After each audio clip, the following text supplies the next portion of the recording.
Folks, Black Star Network is here. Hold no punches. I'm real revolutionary right now. Support this man, Black Media. He makes sure that our stories are told. Thank you for being the voice of Black America, Roland. Stay black. I love y'all. All momentum we have now, we have to keep this going. The video looks phenomenal. See, this difference between Black Star Network and Black-owned media and something like CNN. You can't be Black-owned media and be scared. It's time to be smart. Bring your eyeballs home. You dig?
Today is Tuesday, December 5th, 2023. Coming up on Roland Martin Unfiltered, streaming live on the Black Star Network. A West Alabama police officer is on administrative leave after tasing a handcuffed black man in the back. We'll talk to some officers of the Pickens County NAACP about this disturbing case.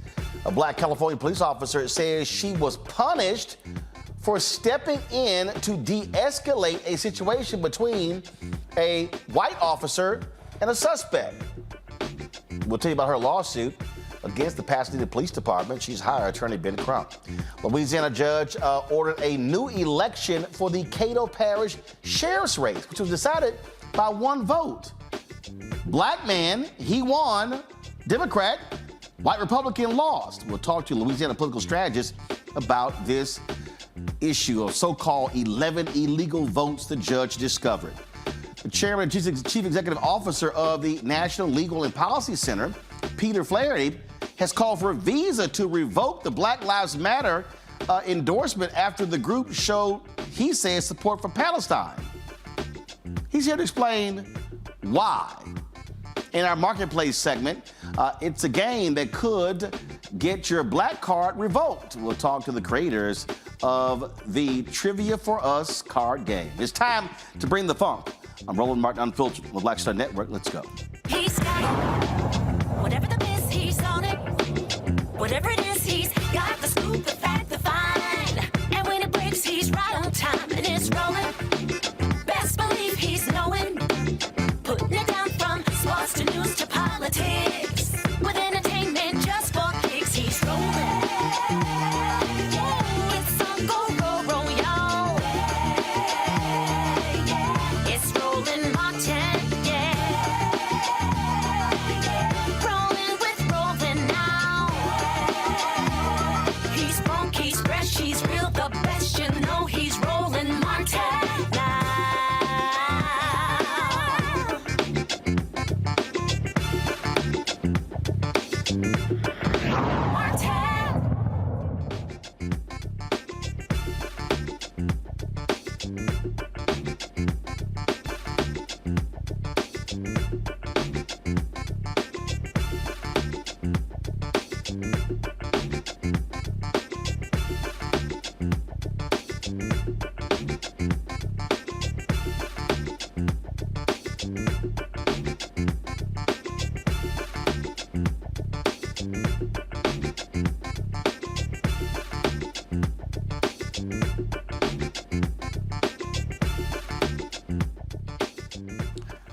A black Pasadena, California police officer, a sister, says she was retaliated against after she stepped in to de-escalate a situation between a fellow officer and a suspect.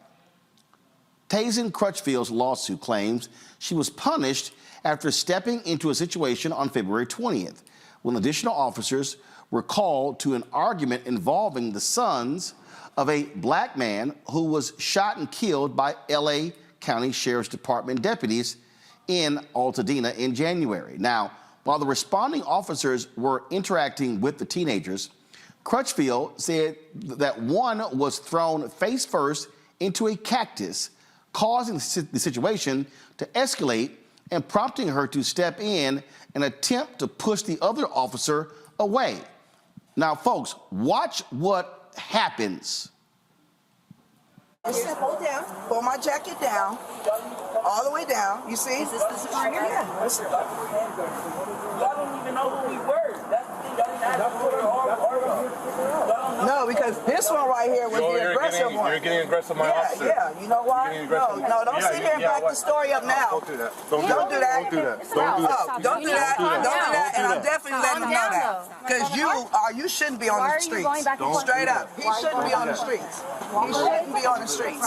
And I'm definitely letting old boy know.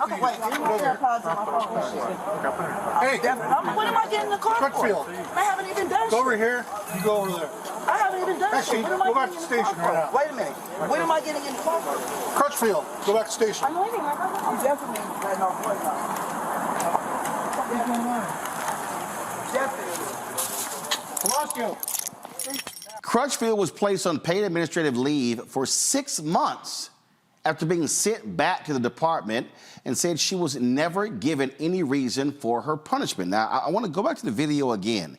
And so what you're going to see here, you're going to see her walk up and tell one of the officers, just go ahead, guys, come on, pull the audio up.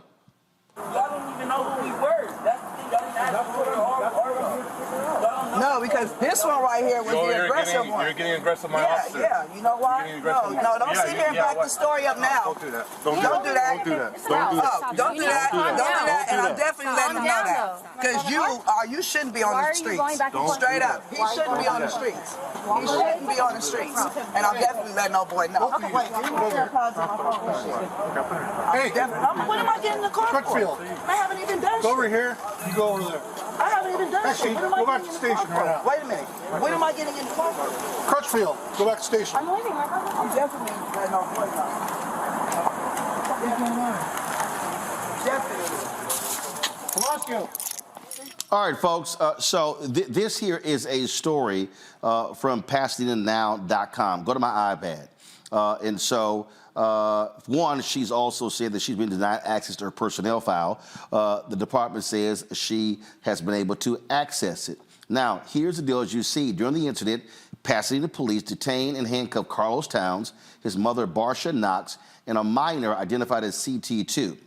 Now, an argument took place after Carlos Towns did not return home on time, okay? Now, no one was cited or arrested here. In January, deputies shot and killed Charles Towns after he allegedly stabbed several people with a pair of scissors. Now, during this incident, what you saw there was you saw Crutchfield attempt to move this officer, Ralph Palacios, away from Knox. And then that's when he extended his arm telling her, don't do that. And all of a sudden, you see this white supervisor step in telling her she needs to leave and go back to police headquarters. And so go back to my iPad. It says, a lawsuit later claimed a conspiracy is now in the works to fire Crutchfield because of her intervention and her race. The story clearly says the department has never released the official reason why Crutchfield was placed on leave and cannot do so to state law, which prohibits the release of personnel information. Okay? Lawsuit says she spent months on administrative leave. Brad Gage represents Crutchfield. It says, quote, she then had her probation extended. Eventually, Crutchfield was returned to work, but in retaliation for her actions and in violation of the Peace Officers' Bill of Rights, she's been denied her access to her file, an opportunity to respond to any charges in her file, and even the right to see what the rationale was for keeping her on administrative leave for months. As such, the Peace Officers' Bill of Rights was maliciously violated, allowing for civil penalties and attorney's fees, in addition to economic and non-economic damages and litigation costs. I want to go to my panel to talk about this. And folks, remember, we've had these stories before where you've seen officers, female officers, step in now I can't remember the city, but I remember that case where this woman stepped in and this officer literally forcibly pushed her away in sort of the same manner. My parent, Dr. Julianne Malveaux, she's the economist, president emerita of Bennett College, joins us out of D.C. Nicole Porter, senior director of advocacy for the Sentencing Project out of D.C. as well. Dr. Niambe Carter, associate professor, University of Maryland, School of Public Policy out of D.C. Glad to have all three of you here. Niambe, I want to start with you. I mean, this is the thing that's interesting. So here's Crutchfield trying to de-escalate, and this other male officer, I mean, he gets physical with her, and then the supervisor tells her to leave. And she's the one who's trying to de-escalate. Yeah, I mean, I think this is something we've seen, like you said, over and over. I believe there was a Black policewoman in upstate New York who found herself also put out of the job for trying to intervene in a situation where one of her fellow officers was being too aggressive. And I think you saw the same thing here, because if you watch that whole video, by the time Officer Crutchfield gets there, I mean, the family, the sons are being detained. The mother's trying to intervene and save her boys. Their father has been killed by the police, which they're trying to explain to them over and over for their hostility and their disinterest, right, in talking to the police. And yet you see this officer seem to antagonize them unnecessarily. And I think what Officer Crutchfield was doing, what many of us do, is you put your hand out and say, you know what, you don't need to do this, right? Like, she's telling them, you don't need to go back and forth with this woman, because it's not doing anything but making the situation more tense, and it's escalating something that was a family dispute into something potentially criminal, and everybody walked away. But now Officer Crutchfield is potentially looking at being expelled from the police department for doing what I think many of us would consider to be a good deed for our coworker or colleague, about to potentially get themselves into a world of trouble that is not necessary over something that in the grand scheme of things seem to be fairly low stakes. You know, what often happens, and we talk about this a lot here, Julianne, the need to have officers bring the temperature down, but too often we see officers ratchet the temperature up. Well, the officer, the white man who was out of order, he was ratcheting the temperature up. I think Officer Crutchfield, and she's from that community, she knows these people, and she's just saying, just chill for a minute. But we've always rolled on this program, talked about why can't they chill? It's because their egos are sitting there. They're, you know, this guy's going to be, he's all that in a bag of chips, and no, he isn't. He was a little bully and a snake, but that's the mindset of many police officers, is I'm going to fix this by whatever means necessary. Whatever means necessary could be a beating, could be a tasing, could be anything. So Officer Crutchfield actually deserved a commendation for her ability to attempt to de-escalate. And this guy he's the one who needed 6 months of administrative leave. The tragedy is that this is a good police officer out of the community. She's not sure what's in her file. She has a right to know. She has a right to refute. And frankly, from where this goes, I'm glad Ben Crump is involved. Her career as a police officer may be in jeopardy. You know, Nicole, the thing here is what we desire. We desire to have officers who know how to de-escalate. This right here, this was the case out of Florida. This is the video, guys, go to my iPad, where you see here where this female officer, she's trying to sit here, and you're going to see in a moment, she's trying to sit here and pull this male officer away. He gets physical with her. He was eventually charged with assault, and I want to play this so people can hear it, because I think it's sort of the same thing. Go ahead. Get in the car. All right, I'm getting in. Get your feet in. What's up? Hey, look at me. Look at me. Look at me. You want to play games? You're playing with the wrong mother. What you gotta do, man? You gonna mace me? Look at me, mother. You want to play games? You ever get disrespectful with my officers, I will remove your soul from your body. Do it, man. Do what you gotta do. Don't ever touch me again. Sir. Get the off. Sir. Just let it be. We clear? Yes, sir. And I'll see you in about 5 minutes. All right, so that was a perfect example. Cop, he jumped, he's tatted up, He's pumped up, Buff. He jumps out, pushes the other officers out of the way, comes in trying to play John Wayne, and escalates the situation, and then gets into an altercation with the female cop who's pulling her off, like basically saying, man, we don't need you coming here escalating. And this is the thing. These male cops, they come in here hyped up, largely white male cops dealing with black suspects, and they want to blow off the women, whether they're black or white. I mean, it's the problem with policing.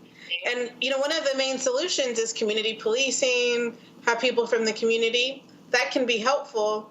But even then, I mean, in the midst of a conflict, in the midst of an arrest where a police officer may be on level 150 and not have the tools or not be capable of using any tools that they've been taught to de-escalate the situation and emotionally regulate themselves, literally people's lives are at risk. And then you have their colleagues in these two cases that we're looking at here, Officer Crutchfield out in California, this Florida case, where women police officers are attempting to help de-escalate the situation.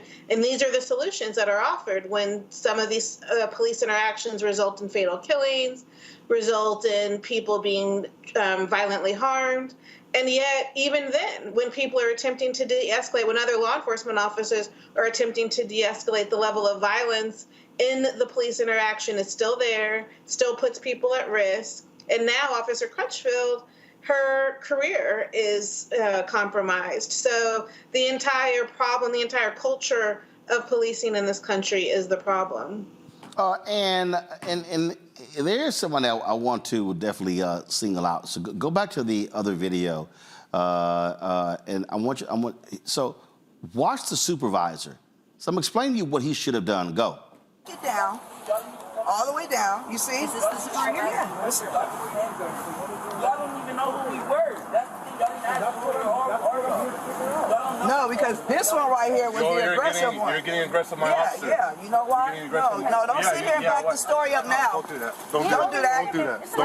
Don't do that. And I'm definitely letting him know that. Because you shouldn't be on the streets. Straight up. He shouldn't be on the streets. He shouldn't be on the streets. And I'm definitely letting old boy know. Okay, wait. Hey, when am I getting in the car for? I haven't even done shit. Go over here. You go over there. I haven't even done shit. Go back to the station right now. Wait a minute. When am I getting in the car for? Crutchfield, go back to the station. I'm waiting. I'm definitely letting old boy know. So here's what I want to know. So the supervisor comes over. He tells police, so you stand over there, Crutchfield, you go over here. Then he says, go back to the station. Okay, well, what's his assessment of what took place here, Niambi? Again, you would think when a supervisor comes on the scene, their job is to de-escalate.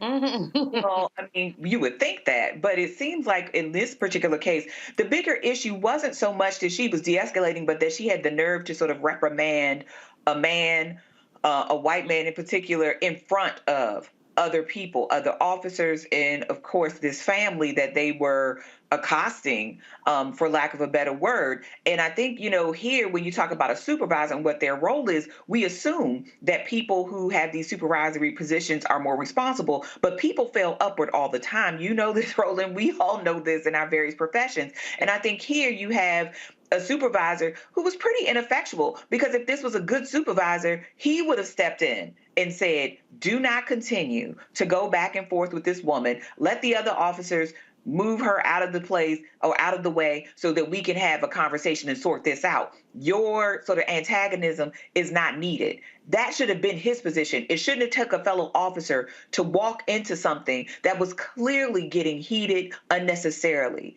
to try and bring this to a close or to some sort of resolution. This supervisor was just sitting there, I mean, you know, treating this like it wasn't actually a life and death matter. I mean, when you start talking about putting people in handcuffs and putting them in cars and doing all of this kind of stuff, some of them had been thrown into a cactus allegedly, and then expect it to all be good. So the supervisor wasn't interested in doing his job other than protecting, it seems like, the ego of the officer who was being called out by Officer Crutchfield. Well, when we come back, we're going to show you what happened in Alabama, where a white female officer is now on leave for being the aggressor and stunning a black man with a taser. You're watching Roland Martin Unfiltered right here on the Black Star Network. Grow your business or career with Grow with Google's wide range of online courses, digital training, and tools. Gain in-demand job skills with flexible online training programs designed to put you on the fast track to jobs in high-growth fields. No experience is necessary. Learn at your own pace. Complete the online certificate program on your own terms.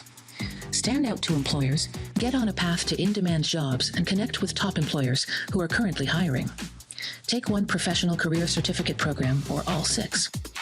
Earn a Google Career Certificate to prepare for a job in a high-growth field like data analytics, project management, UX design, cybersecurity, and more. All professional career certificate programs must be completed by December 31st, 2024. Scan the QR code to complete the application. There are 1,000 scholarships available. Grow with Google and J. Hood and Associates. Be job ready and qualify for in-demand jobs.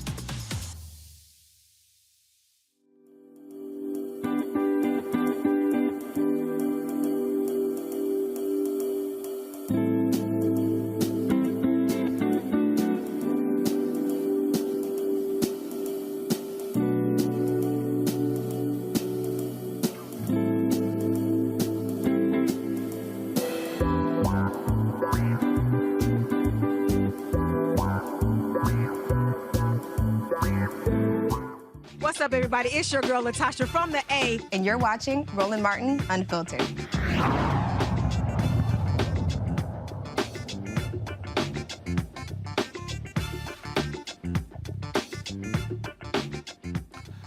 A West Alabama police officer is on administrative leave and under investigation after tasing a handcuffed black man. The reformed police officer, identified as Dana Elmore, was caught on video cursing and tasing Micah Washington in the back. The incident happened in Pickens County, about 40 miles west of Tuscaloosa, on December 2nd. There are reports that Washington was changing a flat tire when Elmore approached him. Others say the incident began with a traffic stop. Folks, watch this.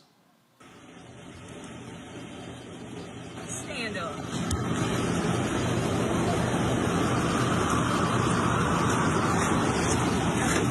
Right there on the front of the car. Stay straight. I ain't doing shit, bro. I got gun right there. I'm not doing that. Oh, yeah. I'm saying, what you saying? Oh, yeah, fuck. I'm not. Oh, my God. Fuck up. Okay. I'm down. Oh, my fuck. Oh, my God.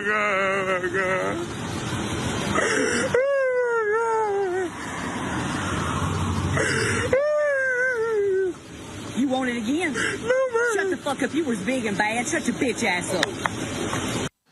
Gentleman from the Pickens County, Alabama NAACP chapter is President William Petty and the first Vice Chair, Faye Jones. I'm trying to also, folks, understand, reach out to the mayor but got no response. However, Reform Alabama Police Chief Richard Black and Mayor Melody Davis provided this joint statement a couple of days ago. The Reform Police Department is aware of a video circulating involving a citizen's arrest on December 2nd. The department is in the process of turning over all materials related to this arrest to the Alabama State Bureau of Investigation and has requested a thorough investigation into the circumstances surrounding the arrest in accordance with city policy. The officer involved has been placed on administrative leave while the investigation is conducted. Any questions regarding the investigation should be directed to the State Bureau of Investigation. All right, so that's their statement there. So let me ask you here, William, as well as Faith. So as I watched the video, the man says he has a gun. She goes, oh, there we go. She puts it on the car and then begins to tase him. He was under control. He wasn't resisting arrest. There really was no need to tase this man. That's correct. From our observation, there was no need. He was subdued in handcuffs. Have y'all had any conversations with the mayor or the police department regarding this? Yes, sir. I met with the mayor, the magistrate, and the chief of police, and they gave me the data they say they had, and they also shared that she was placed on administrative leave, Miss Dana. This is, I mean, again, so the officers on leave. Are you aware of any other issues with police in the town? There have been earlier incidents. Are you talking about with this officer? No, not necessarily with this officer, but other issues in the police department. Yes, sir. Football player. We had incident with Mr. Brody that started in reform, and also the incident with the professional football player. Both of them are dead now. And they expired after their arrest. So you've had obviously issues there. Yes, sir. All right. Well, look, we're going to be certainly watching this story, see what happens with this Alabama Bureau of Investigation. So certainly keep us abreast of what's next. Yes, sir. Thank you. All right. Thanks a bunch. Nicole, I'll start with you. Again, here's a perfect example. Man's under arrest, handcuffed, leaning over a car, not resisting. The officer can't resist herself of tasing him. You know, I don't think people always understand how traumatizing an arrest can be. I mean, that man may live for the rest of his life with the trauma of the violence he experienced at the hands of that officer, and it's absolutely unacceptable the way she violently used that taser, the way she spoke to him, dehumanizing him when he was crying. And, you know, we don't know what led up to that, but if he was simply trying to deal with his car and she viewing a black man wanting to control him, I mean, this is the history of policing throughout this country, particularly in the South, particularly in states like Alabama, with too high rates of arrest, too high rates of incarceration. It's absolutely outrageous and just so heartbreaking to see his response in the midst of that arrest when he was being violently assaulted by this police officer. Absolutely unacceptable. What you have here, Julian, look, you got officers, a lot of them who just believe they can, do whatever they want, and when they pull it out, but they even have to have responsibility using a taser. I can't imagine what it feels like to be tased, but you heard that man's cries of anguish as he was tased. That woman doesn't need to be on administrative leave. She needs to be off the police force. But this, Roland, is, what I've been writing about and talking about is the lynching culture. We don't lynch people anymore, but the lynching culture suggests that you could do anything you want to a black person, and there will be no consequences. That's basically passed down from enslavement to actual lynching to a knee on the neck, and we go on. There was no need, as Nicole has said, there was no need whatsoever. This man was fairly docile. She said, bend over on the car. He bent over on the car. He told her he had a gun. He was completely compliant. And all that was about was her ego. And one of the things that I, have to say when we see some of this is that, we think that diversifying police forces is going to make a big difference. But white women are the mothers, daughters, sisters, and wives of the white men who think they can do whatever they want to black people. And that woman's horrible behavior. I mean, she was hostile. She was aggressive. She used profanity. She does not belong in the police force. But more than that, those folks who say they're feminists, and I'm one, need to look askance at some of these white women who basically take on the roles and attitudes of the white men who oppress us. But Niambi, you also have black cops who operate the same way. We know, of course, with Tyree Nichols in Memphis, and this is what happens when it comes to the blue. They got their badge and a gun, and again, we expect officers to also act in accordance with department policy. Well, unfortunately, though, department policy seems to be violence against Black people. And I think this is what my colleagues are talking about. It's not necessarily a race question, although we've seen some examples of good officers, good Black officers like Officer Crutchfield.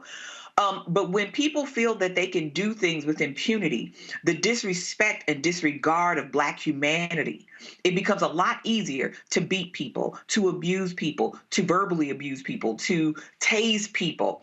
And so, you know, on the one hand, people might say, oh, this is non-lethal. And this officer, quite frankly, looked like she derived a good deal of pleasure from inflicting pain on this man who was doing nothing other than complying with every request that she had, including telling her about a weapon and all of these things.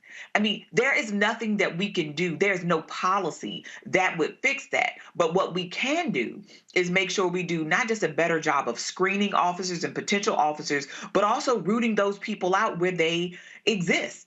And this is the officer that needs to be the kind of example of what you don't do.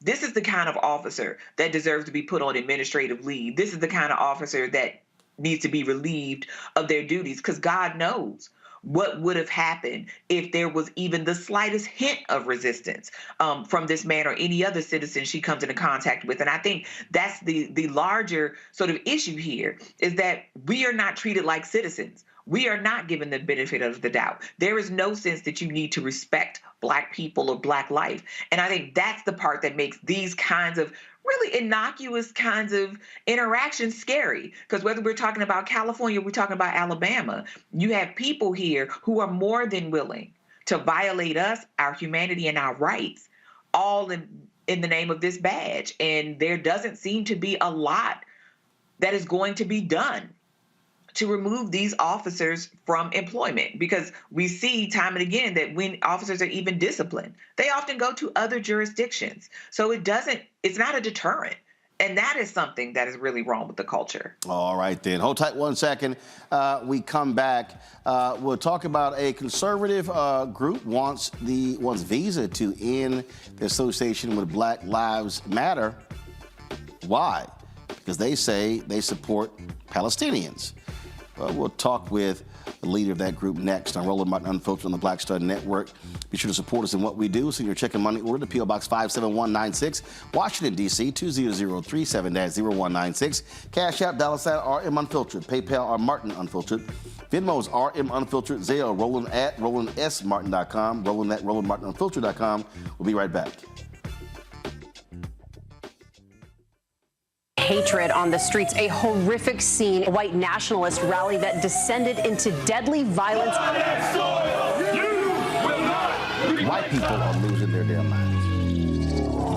As an angry pro-Trump mob storms the U.S. Capitol, we're about to see the rise of what I call white minority resistance. We have seen white folks in this country who simply cannot tolerate Black folks voting. I think what we're seeing is the inevitable result of violent denial. This is part of American history. Every time that people of color have made progress, whether real or symbolic, there has been what Carol Anderson at Emory University calls white rage as a backlash. This is the rise of the Proud Boys and the Boogaloo Boys. America, there's going to be more of this. Here's all the Proud Boys, guys. This country is getting increasingly racist in its behaviors and its attitudes because of the fear of white people. The fear that they're taking our jobs, they're taking our resources, they're taking our women. This is white fear.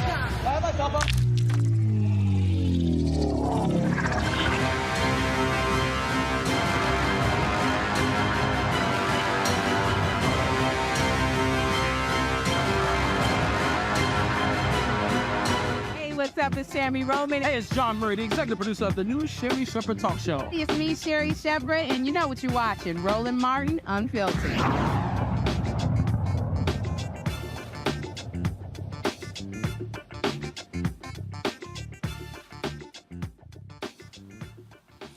All right, folks, welcome back to Roland Martin Unfiltered. A now deleted post by Black Lives Matter Chicago caught the attention of many, including the National Legal and Policy Center.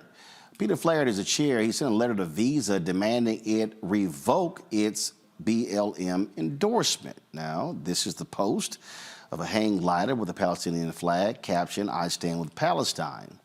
Hang gliders were used in the attack against Israel. BLM later apologized and removed that, but Peter Flaherty still wants Visa to revoke their endorsement. He joins us now from Falls Church, Virginia.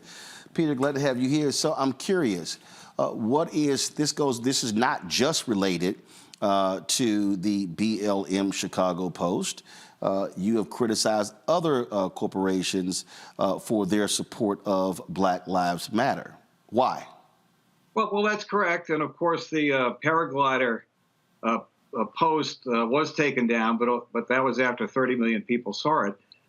Roland, this isn't just something we cooked up in the wake of October 7th. We have a long history of being critical of Black Lives Matter. We exposed the fact that Patrisse Cullors owned 4 pieces of real estate and was enriching her family with all these inside deals. And of course, she had to resign from the movement. When it comes to Visa, Inc., we were at the annual meeting earlier this year. We had a number of items we raised, and one of them was Visa's endorsement of Black Lives Matter. So we've been critical of this before, during, and after October 7th. The question, why? You talked about, first of all, Patrisse Cullors. You talked about what she was involved with. First of all, she also publicly talked about money that she as an individual has earned as opposed to the entity. There was an audit that was actually done after she actually left. And so when you say that she was commingling, things along those lines, they actually talked about that. But again, why specifically do you have a problem with Black Lives Matter, the movement? Well, just before we leave Patrisse Cullors, we filed a complaint with the IRS against the organization, and we did not allege that Ms. Cullors misappropriated funds. We alleged that there were inside deals, like paying her brother over $100,000 for security services, which violated IRS regulations regarding inside dealing. But to cut to the chase on BLM, we believe that big companies like Visa and Coca-Cola should not get involved in controversial public policy issues because they have customers and shareholders and employees on both sides. And when you look at Black Lives Matter, their #1 public policy priority was defunding the police, and everybody's run away from that, and big companies have run away from that. It seems like, they tried it and it didn't work in a lot of places. But Visa hangs in there. This endorsement of BLM stays on their website, and we've asked the chairman of Visa, Al Kelly, who wrote it, to take it down. I'm curious. You said that you disagree with companies like Coca-Cola and others, Visa, supporting Black Lives Matter because of public policy positions.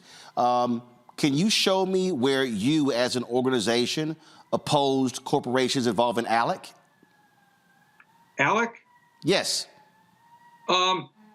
We've been critical of companies dumping money into either side of these controversial issues. Have you called for corporations that are members of ALEC to resign from ALEC? No, but we've been critical of corporations that fund ALEC for sure on a variety of issues. What companies? Well, Big Pharma. Big Pharma sponsored Alec's big dinner. Who else? What? Who else? Well, Bud Light was there too. Who else? Well, I've just named 2, Roland. Right. Have you been critical of Coke Industries for their involvement in ALEC? No, but why? Why? They've been a funder of ALEC. See, if you're going to be critical of these companies, because you said yourself, because of public policy, well, is ALEC not directly involved in public policy across the country? Well, you asked me to name some, and I named 2. Right. You named 2, but you did not name the conservative Coke Industries that funds ALEC. Well, when it comes to the Koch brothers, it's kind of ironic, Roland, because we've been accused for years and years of being funded by Coke. We've never taken a penny from them. First of all, I haven't accused you of that. But again, here's the point I'm making. You have publicly released a letter. You talked about the head of Visa for them to pull back. But you said you've been critical. have you said Big Pharma, have you released any letters to Big Pharma, Pfizer, any of those companies demanding that they resign from Alec? No, not specifically. But you specifically done it for Black Lives Matter and Visa, but you won't do it for these companies with Alec. But you say you were critical that these companies shouldn't be involved in public policy, but they're involved in public policy with Alec. Isn't that the same? Well, I'll say it again. We believe that big companies should stay out of these issues, and the more controversial, the more reason to stay out. But Peter, I'm very clear though. I received an email from you regarding Visa and Black Lives Matter, and it details what you've done. The demands that you are making of Visa regarding Black Lives Matter are not the same demands that you have made of corporations involved in Alec, and I wonder why. Well, I don't think there's a moral equivalency between Black Lives Matter and Alec. Alec's kind of boring, really. No, they're not. No, they're not. Alec has been responsible for the stand your ground laws across the country. Alec has been involved with significant public policy all across the country, largely conservative. What you just said is simply not true. Roland, I'm not responsible for every public policy debate. That's exactly our point, that these things are so far-flung and so controversial that companies should stay out of them. But the point that I'm making to you is, why are you targeting Visa specifically with Black Lives Matter, but you're not giving the same energy to companies that fund Alec? And actually, Alec has been far more detrimental and involved in public policy than Black Lives Matter. You can criticize Alec all you want, but you can't call him racist. You can't call him terrorist. You can't call him a bunch of extremists. It's a bunch of Republican state legislatures who get around from around the country who get together and have dinner. No, they don't. No, Peter, there are examples of Alec written language. Peter, 1 second. There are examples of Alec written language copy and pasted into laws that were actually put into motion by Republican legislators. They're not just having dinners. Well, go ahead. They propose model legislation, and in some places it gets passed. Look, when it comes to Black Lives Matter in Visa, which I thought that's what the interview was about, if we can't agree on Black Lives Matter, maybe we can agree that hypocrisy is bad. The chairman of Visa is named Al Kelly.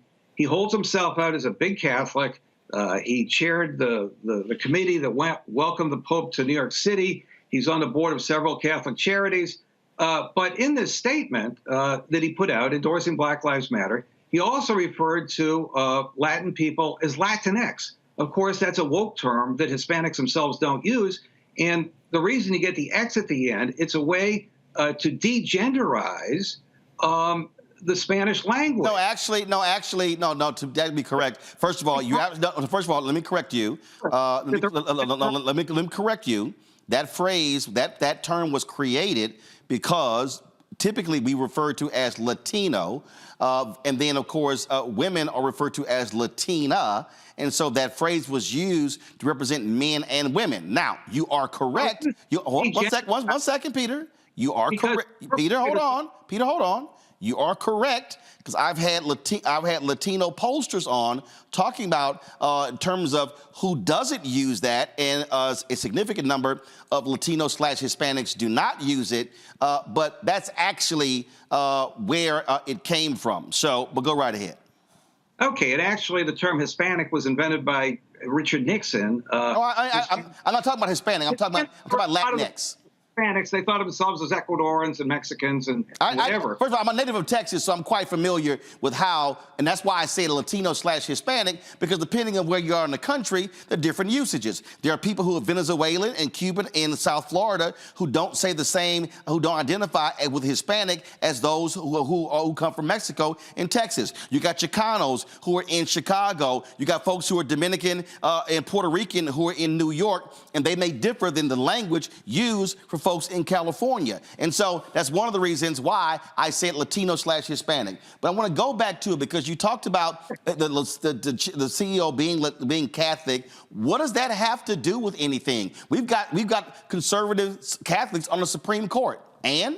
Well, I think it underscores his hypocrisy. He should decide which side he's on. How so? If he's going to be a Catholic and hold himself out as a big Catholic and wear it on his sleeve, he should at least reinforce the teachings of the Catholic Church. In Really? the state, Really? in this, and endorsing Black Lives Matter, he talks about Latinx, which is directly contrary to the teachings of the Church. Well, that's interesting. That's interesting that you actually said that. But one second. That's interesting that you actually said that, because go to my iPad. Pope Francis expressed support for George Floyd protests. That's the biggest Catholic you can find. Second of all, when you talked about the teaching of the Catholic Church, I also recall the Catholic Church historically is ardently anti-abortion, but they're also against the death penalty. And it's a whole bunch of people who agree with them on abortion, but they don't stand with them when it comes to the death penalty. So how can you try to demand a hard and fast rule for Catholics when even they disagree on that issue? Well, Al Kelly shouldn't hold himself out as this big Catholic then. Why not? Why not? Why does his religion have anything to do with it when he has Catholic something? No. But wait a minute. But you don't get. First of all, what's your faith? What's your faith? What's your faith? I'm a Roman Catholic. You're a Roman Catholic. Yes, sir. Are you against the death penalty? I am not. Oh, you're not. So guess what? No. Guess what? You're not a Catholic then. No, but I don't go on Eternal Word TV. And No, Peter, are you are you a strong Catholic or a weak Catholic? I consider myself a strong Catholic. So if you're a strong Catholic, why are you not strongly against the death penalty when the Catholic Church is strongly against the death penalty? And Peter, just so you know, I was born and raised Catholic. The Catholic Church that I grew up in was founded in my grandparents' living room. And so I'm multi-generational Catholic. So why are you, if you want to hold the chairman of Visa to a Catholic standard, why do you not hold yourself to the same one? Look, because he's out there claiming that he's this big Catholic. So are you? I do not. I only say that. So you're not a big Catholic. You're a small Catholic. Question about the death penalty. There are certain things as a mere human I don't understand that I can't reconcile. That's why I submit them to prayer. But Peter, does the Pope lead the Catholic Church? Yes. Are you supposed to follow the directives of the Catholic Church, Catholic leadership? Yes. So if the Catholic Church from the Vatican on down is anti-death penalty, well, aren't you being in violation of your Catholicism by not being anti-death penalty? Well, I just said I was, and we're not here to talk about. So why are you mad with the chairman of Visa because he might disagree with you when you disagree with the Pope? Because I'm not a hypocrite. I'm not a public Catholic. I don't hold myself out as a Catholic spokesman. Do you lead a public organization? I'm sorry? Do you lead a public organization? Yes, we have. Do you lead a nonprofit? I'm sorry? Are you a nonprofit? Yes. Is your organization involved in numerous lawsuits? Yes. Is your organization, do you make public statements? Yes. You are a public Catholic. Am I on trial? No. I'm actually showing you your own hypocrisy because you're criticizing Visa chairman for something that you do, and you're mad at him when you yourself are not the ardent, strong Catholic that you want him to be. Okay, well, look, I at least come on your show and admit to this hypocrisy. Al Kelly has not. Look, it gets much worse. No, it's okay. I'll be happy to invite the chairman of Visa on the show, but go ahead. Go ahead, make your point. Go ahead. To drag his sorry ass onto your show. I would love to have him on the show, and we could talk about Visa's advertising with Black-owned media. But go ahead. And he's now only chairman of Visa, but he used to be CEO and chairman. Okay. And while he was CEO, Visa was handling the credit card transactions for some of the biggest porn sites in the world, including kiddie porn sites. But what does that have? Well, first of all, I'll be honest with you, Peter. You don't want to go there. You don't want to go there because it's a whole bunch. It's a whole bunch of cable companies that made lots of money with porn in hotel rooms. So let's just be honest. It's a lot of Americans, conservative and liberal, make money with porn. Well, I was leading up to a point, and the point was evidence submitted to the court showed that Al Kelly was aware of this. What does that have to do with Black Lives Matter? We could have a philosophical argument about the death penalty. But what does that have to do with Black Lives Matter? You want them to pull support of Black Lives Matter.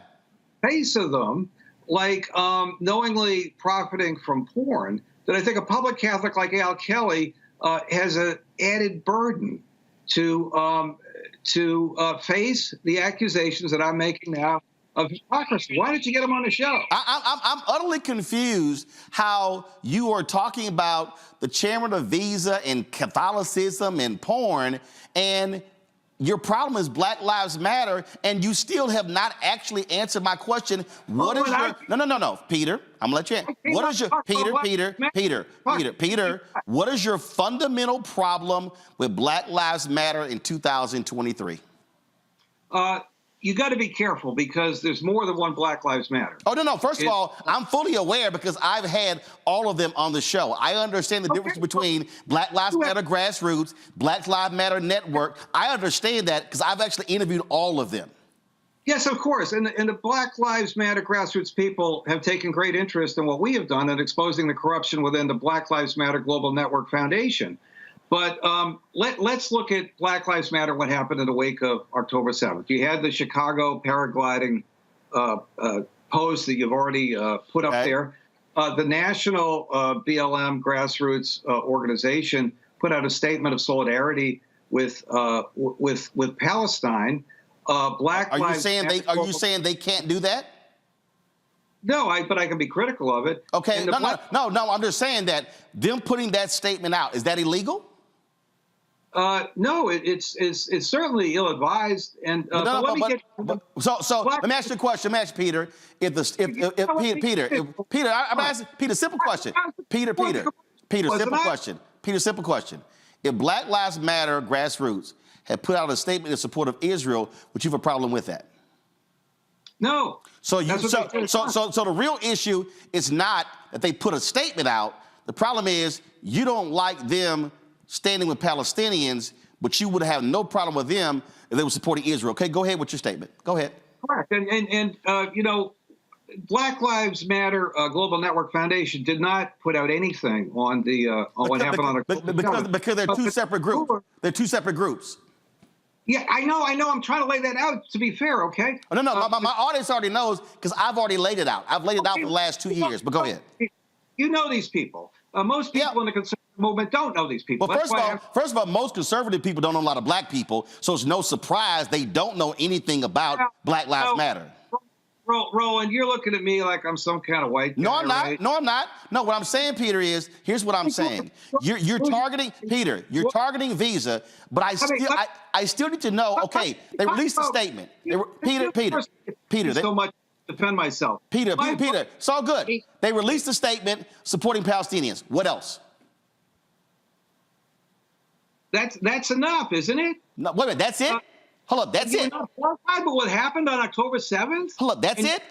That's it? You think that reaction was a little unusual or condemnable? I'm sorry. So you're telling me that you're making this big brouhaha because Black Lives Matter Grassroots released a statement saying they were standing with Palestinians, and you think that's why Visa should not be involved with them whatsoever. That's it? Correct. It's enough. No, it's not. That's pretty weak, Peter. I mean, it's pretty weak. Well, I'll tell you what's weak. I think your personal attacks on me are pretty weak. And no, Peter, wait a minute, Peter. You attack Peter. He had 8 kids, right? But he also had hundreds of black kids. My dad was a basketball coach at public schools, at inner city schools in Massachusetts for 30 years. The Catholic schools grabbed all the good players. He was left with the rest. They were runners-up in the state twice. And when you're a basketball coach's son, what you do on Saturday morning? You go to basketball practice with your dad. And my dad was a goddamn saint. And a So lot Peter, of these, now you're mad at the Catholic schools took the best players? a lot of these guys did not have fathers. My dad kept them in school. My dad was responsible for kids going to college who otherwise wouldn't. Peter, that has nothing to do with Black Lives Matter. No, it does, because you're looking at me like I'm a white guy. No, I'm not. No, actually, Peter. No, Peter. No, I'm not. What do you mean? Peter, Woosah. Peter, Woosah. You said, Peter, you just said about 60 seconds ago, you said that I was lodging personal attacks against you. Peter, no, actually I didn't. I didn't react. Peter, I tried to answer your question. Peter, you literally personally attacked the faith of the visa chairman because you disagree with him. And then when I show your own hypocrisy on the death penalty. I did not attack his faith. You did! Peter, you literally attacked a man saying he's not, you basically said he's not a real Catholic. No, I didn't say that. I said he was exhibiting hypocrisy for the public stands which differ from his public allegiance to the church. And so do you. No, I don't. Peter, look, if you Peter Flaherty,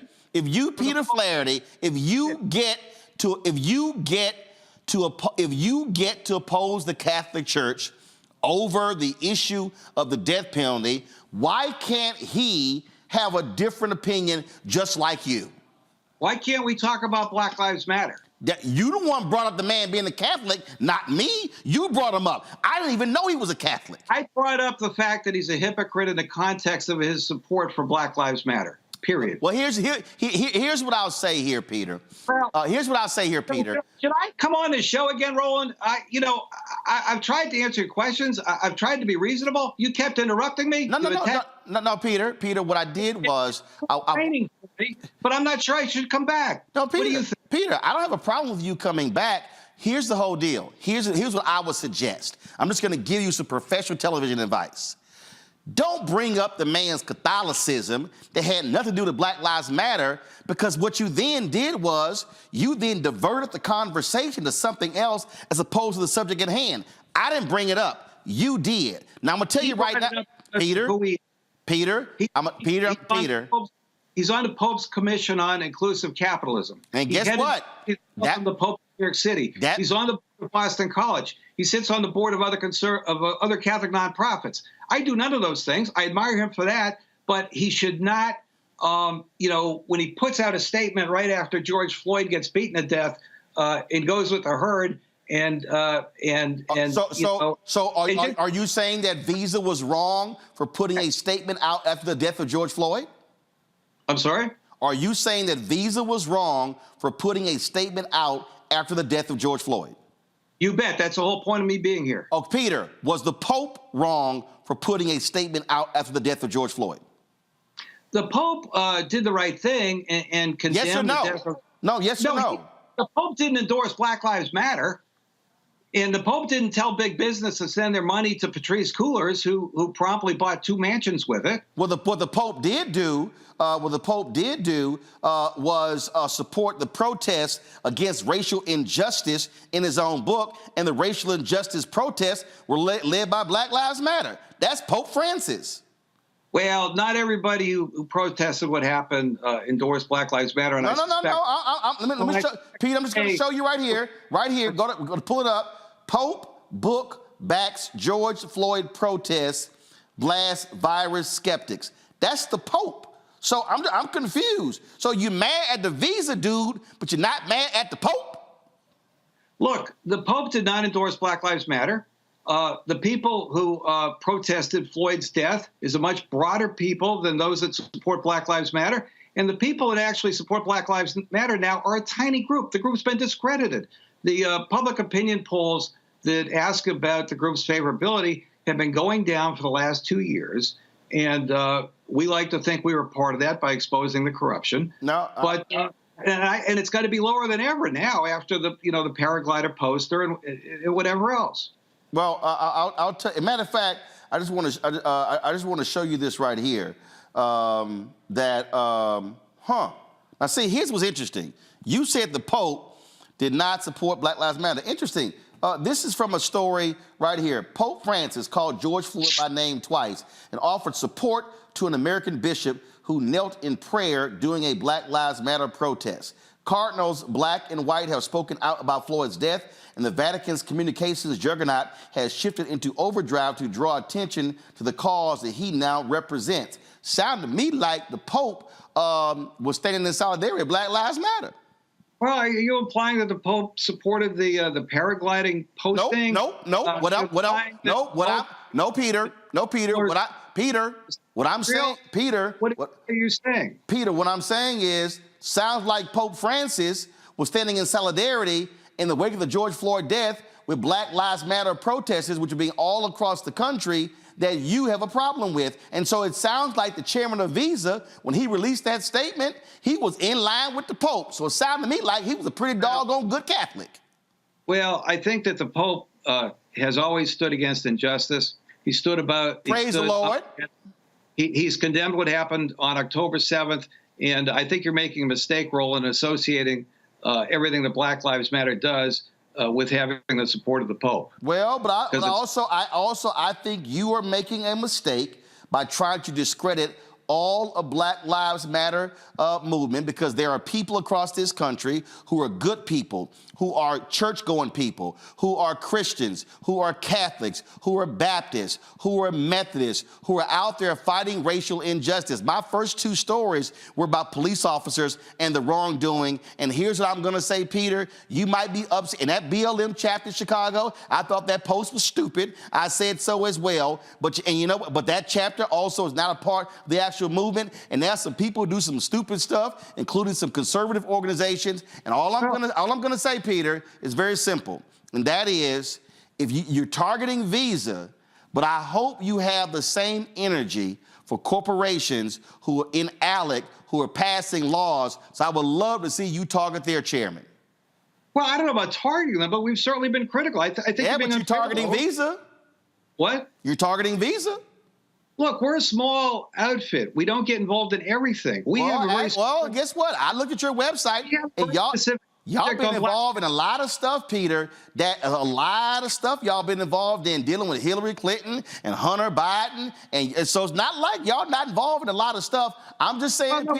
We're pretty busy, but I will say that as I said a few minutes ago, there are folks within the Black Lives Matter movement and so forth who have been in touch with us, who have taken great interest in our expose of what happens with the Black Lives Matter Global Network Foundation. So, we'll talk to anybody, and we often do. Well, Peter, I would love I'll love this here.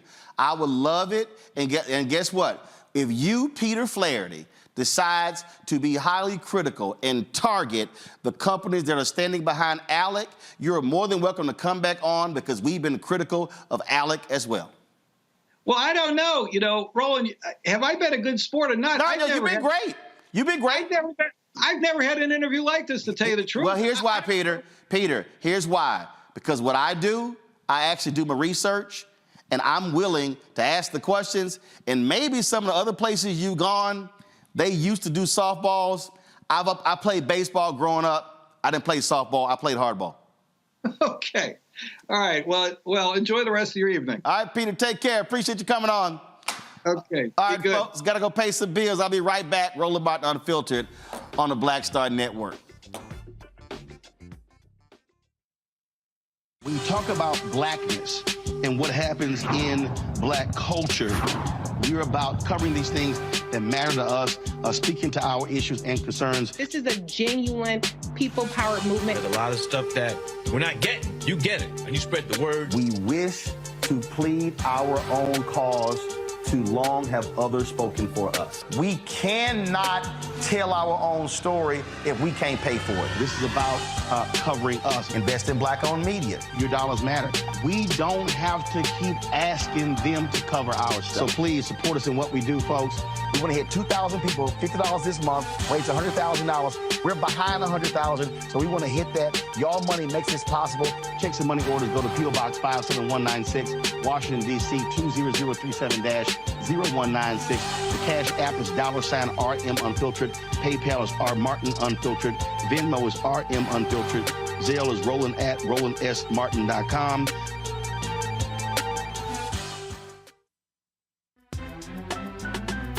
I'm Faraji Muhammad, live from LA. And this is The Culture. The Culture is a two-way conversation. You and me. We talk about the stories, politics, the good, the bad, and the downright ugly. So join our community every day at 3 p.m. Eastern and let your voice be heard. Hey, we're all in this together. So let's talk about it and see what kind of trouble we can get into. It's The Culture. Weekdays at 3, only on the Black Star Network. My name is Lena Charles, and I'm from Opelousas, Louisiana. Yes, that is Zydeco capital of the world. My name is Margaret Chappelle. I'm from Dallas, Texas, representing the Urban Trivia Game. It's me, Sherry Shepherd, and you know what you watch. Roland Martin on Unfiltered.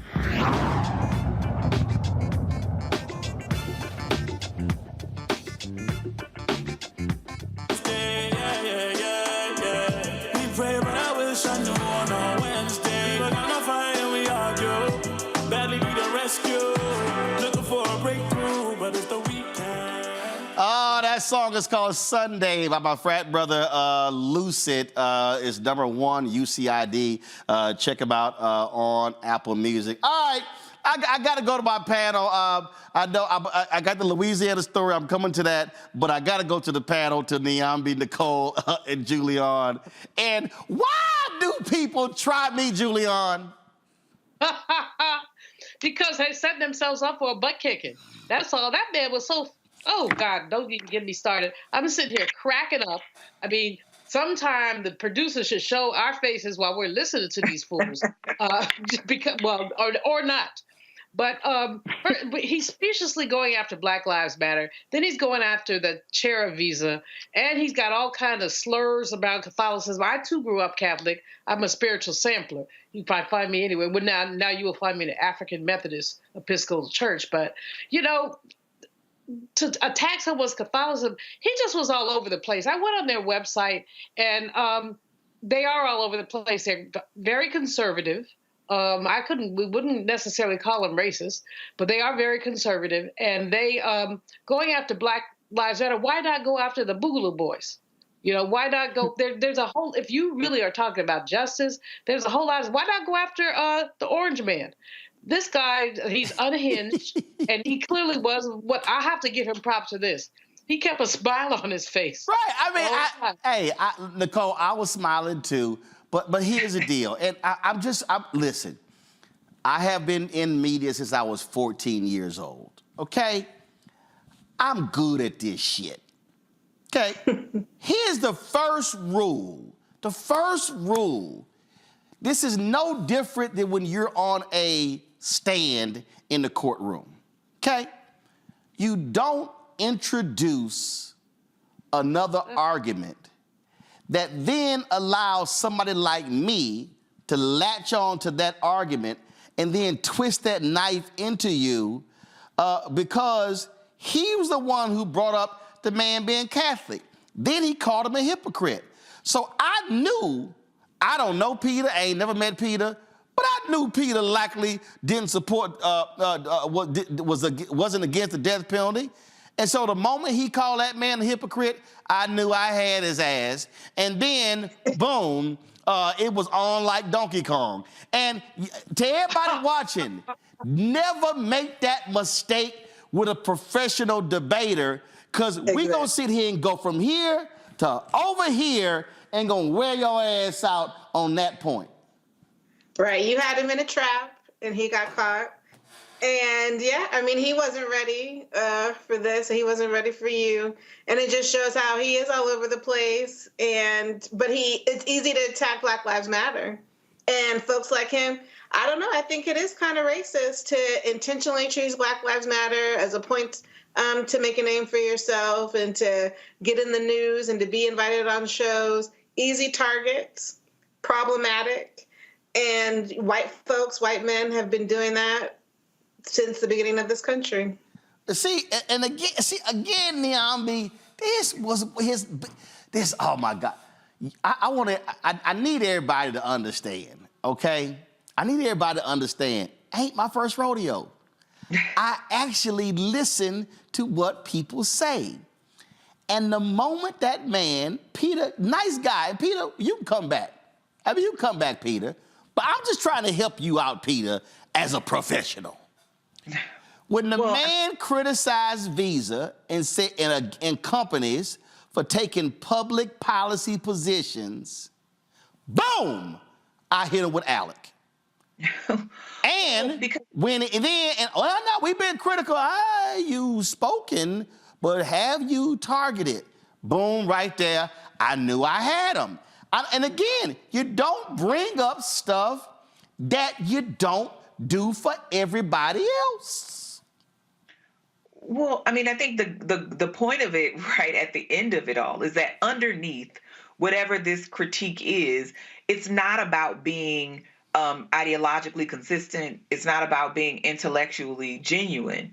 It's about a dislike for Black Lives Matter and other things. And even when he used the language of a woke term like Latinx, which is trying to be inclusive, and sure, there might be issues with the term, but even that characterization, I think, tilted his hand. And it isn't so much about the argument he was making or not making. It's sort of what doesn't get said. And what's not being said is I'm going after, or we're going after, Black Lives Matter or Visa because we don't like Black Lives Matter. Even calling out Patricia Cullors by name as if Patricia Cullors is the entirety of Black Lives Matter and trying to raise all of these objections when it's really not about Black Lives Matter. It's not about Visa. It's about the fact that you don't like what that organization stands for. So this particular meme or GIF or whatever they shared might have been the provocation. And I think there's lots to see that was wrong with that.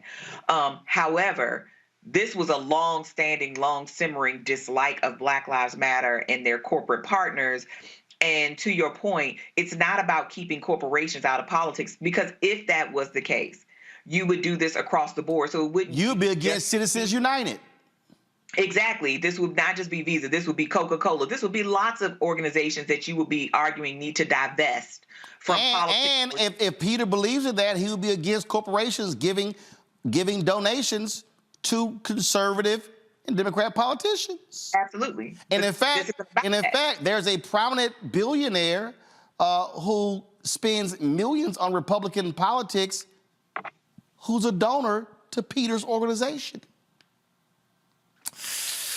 All I'm saying, y'all, I gotta go to a break. All I'm saying is, listen, if you're gonna come on here, just one more, Peter. And Peter, you're a nice guy. I really do appreciate you coming on, because a lot of conservatives are scared to death because they don't want to stay in the heat.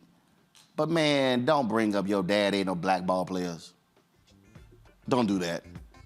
Don't do that. That ain't no get out of the hood free card, okay? That ain't gonna cause me to go all of a sudden, oh my goodness, I'm not gonna hold you accountable. Nah, that don't work, Peter. All y'all folk who keep opposing Black Lives Matter, it's interesting. Y'all mad at Black Lives Matter, but y'all ain't mad at what Black Lives Matter is fighting against. That's the problem. Folks, that was a perfect example why y'all should be supporting Roland Martin Unfiltered and the Black Star Network. We're about $230,000 behind our goal. We just got about 24 days left in December. Again, our goal is to annually raise $1 million from our fan base.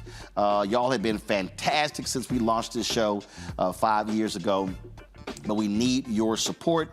It is critical for us to do the work that we do. Not just, but look, we're in the studio. We got staff in the control room. I mean, everything that we do costs money. The cameras, the live streaming equipment, the staff that keeps us live on YouTube and on the Black Star Network app and on our other channels. And so please send your check and money order to P.O. Box 57196, Washington, D.C. 20037-0196. Cash App is $RM Unfiltered.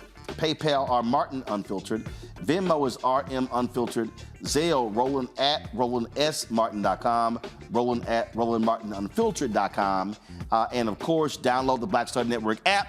Apple phone, Android phone, Apple TV, Android TV, Roku, Amazon Fire TV, Xbox One, Samsung Smart TV, and be sure to watch our 24-hour streaming channel on Amazon News by going to Amazon Fire.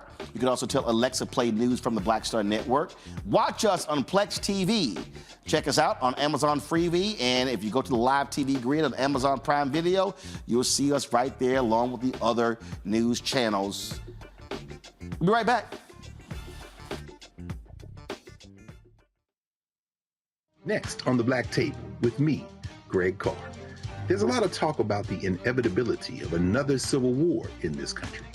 But on our next show, we'll talk to a noted author and scholar who says we're actually in the middle of one right now. In fact, Steve Phillips says the first one that started back in 1861, well, it never ended. People carrying the Confederate flag, wearing sweatshirts saying MAGA Civil War, January 6, 2021, stormed the U.S. Capitol, hunted down the country's elected officials, built a gallows for the Vice President of the United States, and to block the peaceful transfer of power within this country. On the next Black Table, here on the Black Star Network.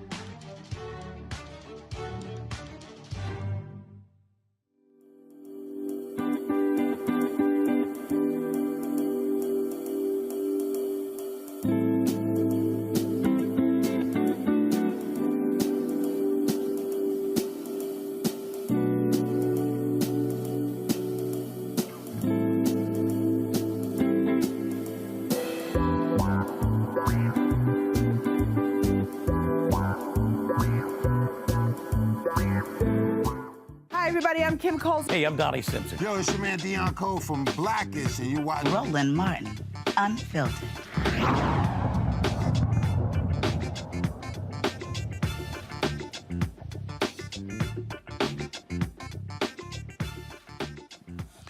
Well, this white Republican candidate in Louisiana, he ain't happy. He lost by one vote to the black Democrat. A Louisiana judge has ordered a new sheriff's election after this that was decided by a single vote. Ad hoc Judge Joe Bletch found at least 11 illegal votes cast and counted in the Caddo Parish sheriff's race. The votes Judge Belch deemed illegal were, first of all, votes that two who voted twice, 5 cast by absentee mail-in ballots that should not have been counted, and 4 invalid votes by felons who were unqualified to vote. John Nicholson sued Henry Whitehorn and elections officials last week. The earliest a new runoff election can be held is March 23rd. Joining me now from Shreveport, Louisiana, is political strategist and community organizer Derek Henderson. Derek, glad to have you here on Roland Martin Unfiltered. Thank you for having me. There are, what? First of all, I don't know why you're wearing a little Kappa jacket, though. But anyway, let me. Well, you know what? I want to say, first of all, thank you for having me, and happy Founders Day to all the brothers of Alpha Phi Alpha. We know that they had to have a prototype before they perfected the model, so I'm not mad at y'all. I want you guys to enjoy your day and to know that J5 is on the way, and that's when we'll show you all how to do it. Well, keep in mind, without Alpha, y'all just Kappa Psi. You need our name in your name. All right. So that's right. See, you ain't got no comeback for that one. All right, here we go. Okay, here's what I'm trying to understand here. Okay. Judge makes this decision going through. Now, there are, if I'm correct, 63 sheriffs in Louisiana. He will be the only black sheriff in the whole state, right? That is correct. So, what do you make of all of a sudden this judge, making this decision? So first of all, we have to understand that Henry Whitehorn is probably the most qualified, well, not even probably, the most qualified person in the history, the 185-year history of Caddo Parish, Louisiana, to seek the office of sheriff. He's served as the head of the local, state, and federal police, Homeland Security. He has the acumen, certainly, but also the experience and the temperament to govern and to be the sheriff of Caddo Parish. So he's well qualified, he's well versed, and I think that he's shown throughout this process to be a professional and someone that we all can be proud of, Black, white, Democrat, or Republican, and he's carried his himself in a professional manner. And I do believe that had the tides had been different, or the outcome had been different, that Chief Whitehorn would have honored the process, the legal and recognized process that we have in place for recounting elections. And we would have been working to move forward and transition in the new administration. Now, is this considered a blue county or is it a red county? So Caddo Parish is a blue parish. Shreveport, the city of Shreveport, is the parish seat, and it's the largest population center. So the city of Shreveport, by far and large, is a blue city, and therefore causes the parish to be a blue parish. So, what are black folks there saying? First of all, in Caddo Parish, have you ever had a black sheriff before? So, no. To answer your question, no. So not only is he the most uniquely qualified in all of the United States because of his experience, but in the 185-year history of the parish, he is the first African American. But even beyond in Orleans Parish, and as I think about it, has a black sheriff. But even beyond being African American, I mean, he's just simply the most qualified person in all of the race, and he was in a runoff with a person who was probably one of the least qualified. And so it's so oxymoronical, if you would, the fact that the contrast between the experience and the acumen and the temperament but between the candidates. Nothing against Mr. Nicholson. He was a former Shreveport City Councilman who decided just last year not to seek re-election, citing the fact that he wanted to be able to spend more time with his family, which is very admirable. But then I think he was the fifth or sixth choice of the current sheriff who, when he decided not to run, I think Mr. Nicholson was the fifth or sixth choice of people on the list of people that he chose to seek the seat and support. And so it says a lot, in itself, just the circumstances surrounding the candidacy. People feel that their voices have been discounted. They're frustrated. They feel that their votes are being disenfranchised, and people, quite frankly, are pissed off and are organizing. There are talks about pursuing legal avenues to at least file some kind of petition to say, hey, that we do not agree what has taken place. The people had ample of time to participate in the election via the general election as well as the runoff. The people spoke. There was a recount. There was some irregularities, and those things need to be addressed in a separate manner with the registered voters office, the clerk of court. Those kinds of things need to be addressed, but they should be separated from this election. We feel, those of us who advocated for Sheriff Whitehorn's candidacy from inception, feel that the results of the election should stand, and we are not in agreement. Or do we concur with the judge's ruling on today? Obviously, that was his ruling today. So are black folks there geared up to turn out in mass numbers? We've been talking about the low turnout numbers there in Louisiana across the board. Do you think that this is going to get black folks fired up and say, okay, y'all want to play that game? We're going to show you that we're going to make sure he win by a huge margin, not just one vote. So I am encouraged because people are paying attention in the barbershop talk, the brothers, just hanging out in the hood. People are aware. I do think that the Whitehorn campaign would be remiss if they didn't reach out to bring people, those of us who may have been on the fringes of the campaign and not fully engaged and involved, but certainly have the level of influence and the experience working in elections and campaigns.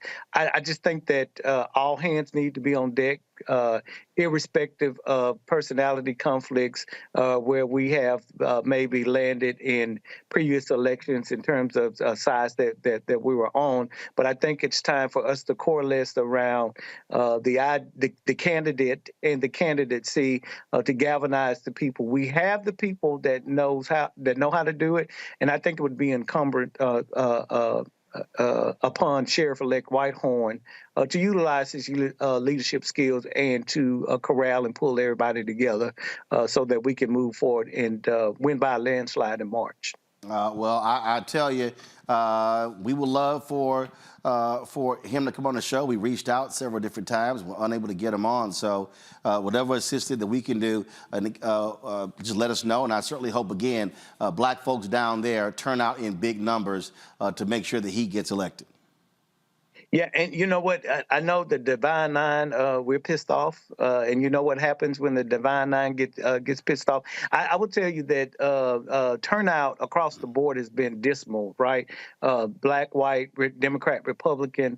But we can ill afford for 75 to 85% of us to sit out elections and then expect the kind of positive change and results that we long for. I mean, we've got to get people engaged. They've got to get organized. And again, this is the time for leadership, irrespective of personality conflicts, likes and dislikes. I mean, we've got to grow up, mature. Let's roll up our sleeves, allow people to do what they do and respect people, for what they do. Let's pull together and let's win this race for Sheriff-elect Whitehorn. All right, then. I appreciate it. Thanks a lot. Thank you again. And again, happy Founders Day to the brothers of Alpha Phi Alpha. Somebody had to do it. I ain't mad at y'all. Of course. And again, everybody couldn't get in. Yeah, everybody couldn't get in, but just be looking out for Day 5. All right, then. Well, we'll tell y'all on y'all little cute day. Just do me a favor. Just don't drop the canes. We don't drop canes. Well, if my wife was not listening, I would say what we drop, and it's not canes. Don't let me pull a video out of some dropping canes. All right. I appreciate it, Derek. Thanks a lot. Yeah, I'll pull it out. I got some video. I appreciate it. Thanks a lot. Henry Whitehorn released this statement. Of course, I'm disappointed about the court's decision to overturn the will of the people of Caddo Parish. I was always taught that the person with the most votes wins, even if that's by 1,000 votes or by 1 vote. I was also taught that when we go to school and get an education, gain experience in our chosen field, and become qualified in what we do, we will have the best opportunity to be successful. But it seems as though the rules of the game are different depending on who the players are. I won the sheriff's race not once but twice. My opponent conveniently chose to question the integrity of the elections only after he lost, not once but twice. In elections, you should not be given a redo simply because you are unhappy with the results. The significance of a single vote cannot be underestimated. Overturning an election because the winner won by 1 vote is essentially saying every vote matters except if the win is by 1. Despite this decision, I still believe in the Constitution, democracy, the rule of law, and the notion that every vote does matter. I am pursuing an appeal to the Second Circuit Court of Appeals, and if necessary, to the Louisiana Supreme Court. But if we are unsuccessful at getting a reversal of the district court's decision and forced to have a special election, my faith in God and my belief in the great people of Caddo Parish assures me that for a 3rd time, I will win the sheriff's race. Well, damn. Brother got to win 3 times, Niambi. You're on mute. You're on mute. Sorry. kinds of things are unfortunately going to happen more and more. I think this whole kind of atmosphere of election integrity and all of these kinds of suspicions that we build around our elections are going to start happening more and more at the local level, not just national. I don't think we should be surprised, especially when the margin of victory is so small. I mean, this happens a lot in local elections where very few people show up, as your previous guest highlighted. So this is going to be, I think, a reminder, because this is not going to be the last time we see something like this, that when we show up, we have to show up definitively. And one vote isn't going to cut it. But I do think when we're talking about some of the issues that were happening here, some of the issues that were cited, this is about the Secretary of State and how voters are certified, etc.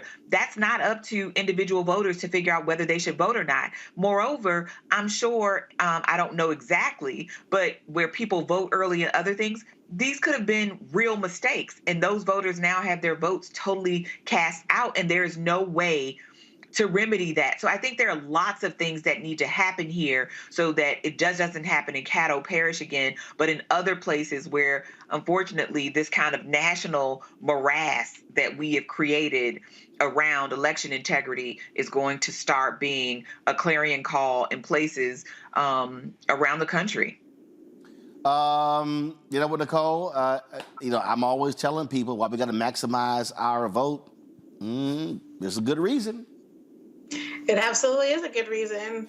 Local elections, like Niambi said, can be incredibly close.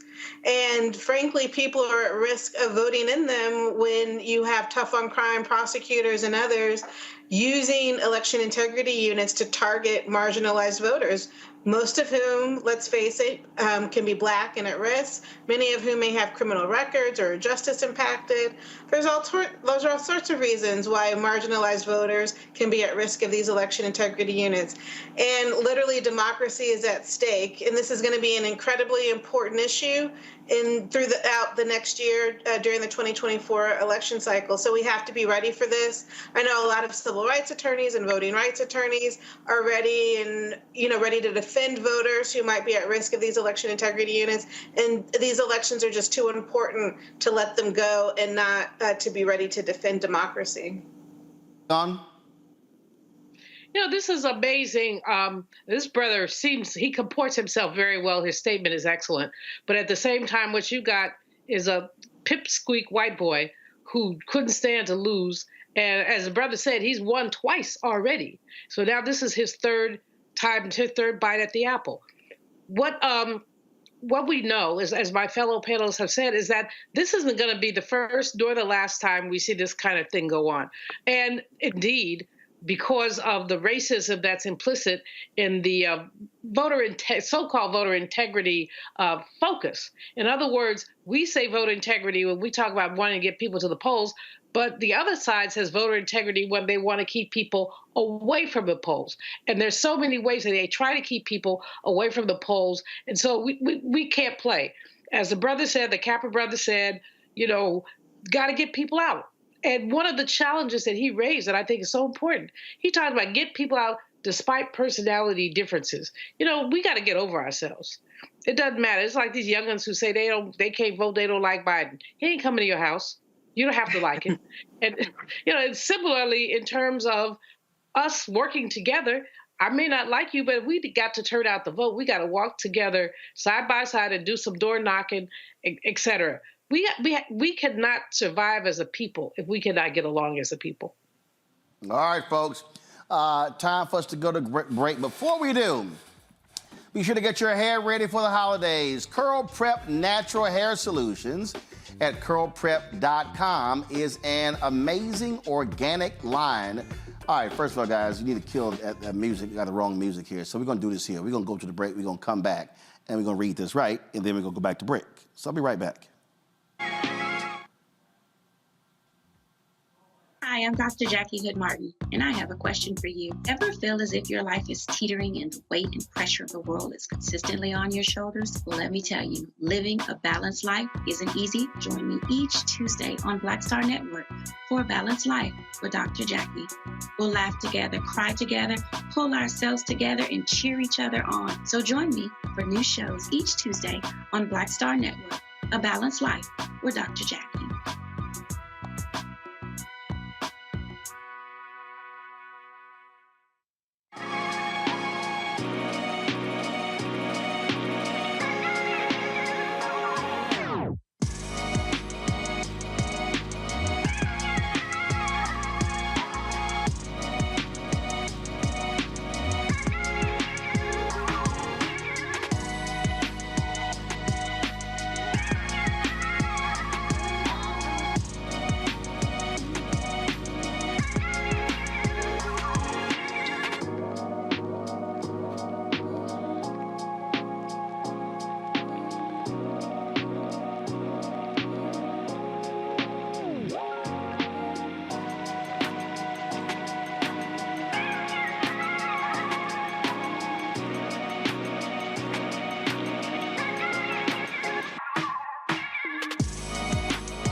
Folks, get your hair ready for the holidays. Curl Prep Natural Hair Solutions at curlprep.com is an amazing organic line for curls, locks, braids, twists, and even those wigs and extensions. Women, men, and children are loving this line.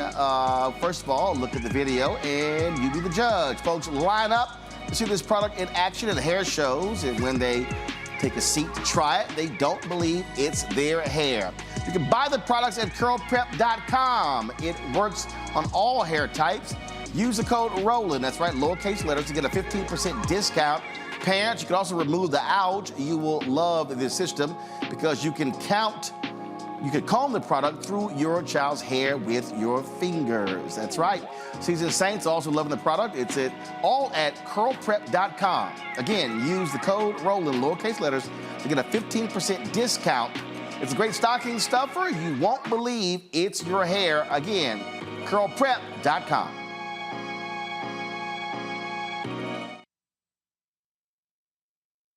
Hi, I'm Dee Barnes, and next on The Frequency, have you ever heard of Pinkster? If not, you aren't alone. It's an African-American holiday that predates Juneteenth by 100 years. This week, we're talking with my special guest, the founder and CEO of Trans Art and Cultural Services, Greer Smith, to talk about Pinkster and why it's so important. Those exhibitions really got the most play because we don't know about this. Other people have been telling our stories for so long. When we have the opportunity to find people that tell our stories, it's an easy sell. A fascinating conversation about Black culture on The Frequency with me, Dee Barnes, right here on the Black Star Network. Hello, I'm Marissa Mitchell, a news anchor at Fox 5 DC. Hey, what's up? It's Tammy Roman, and you are watching Roland Martin Unfiltered.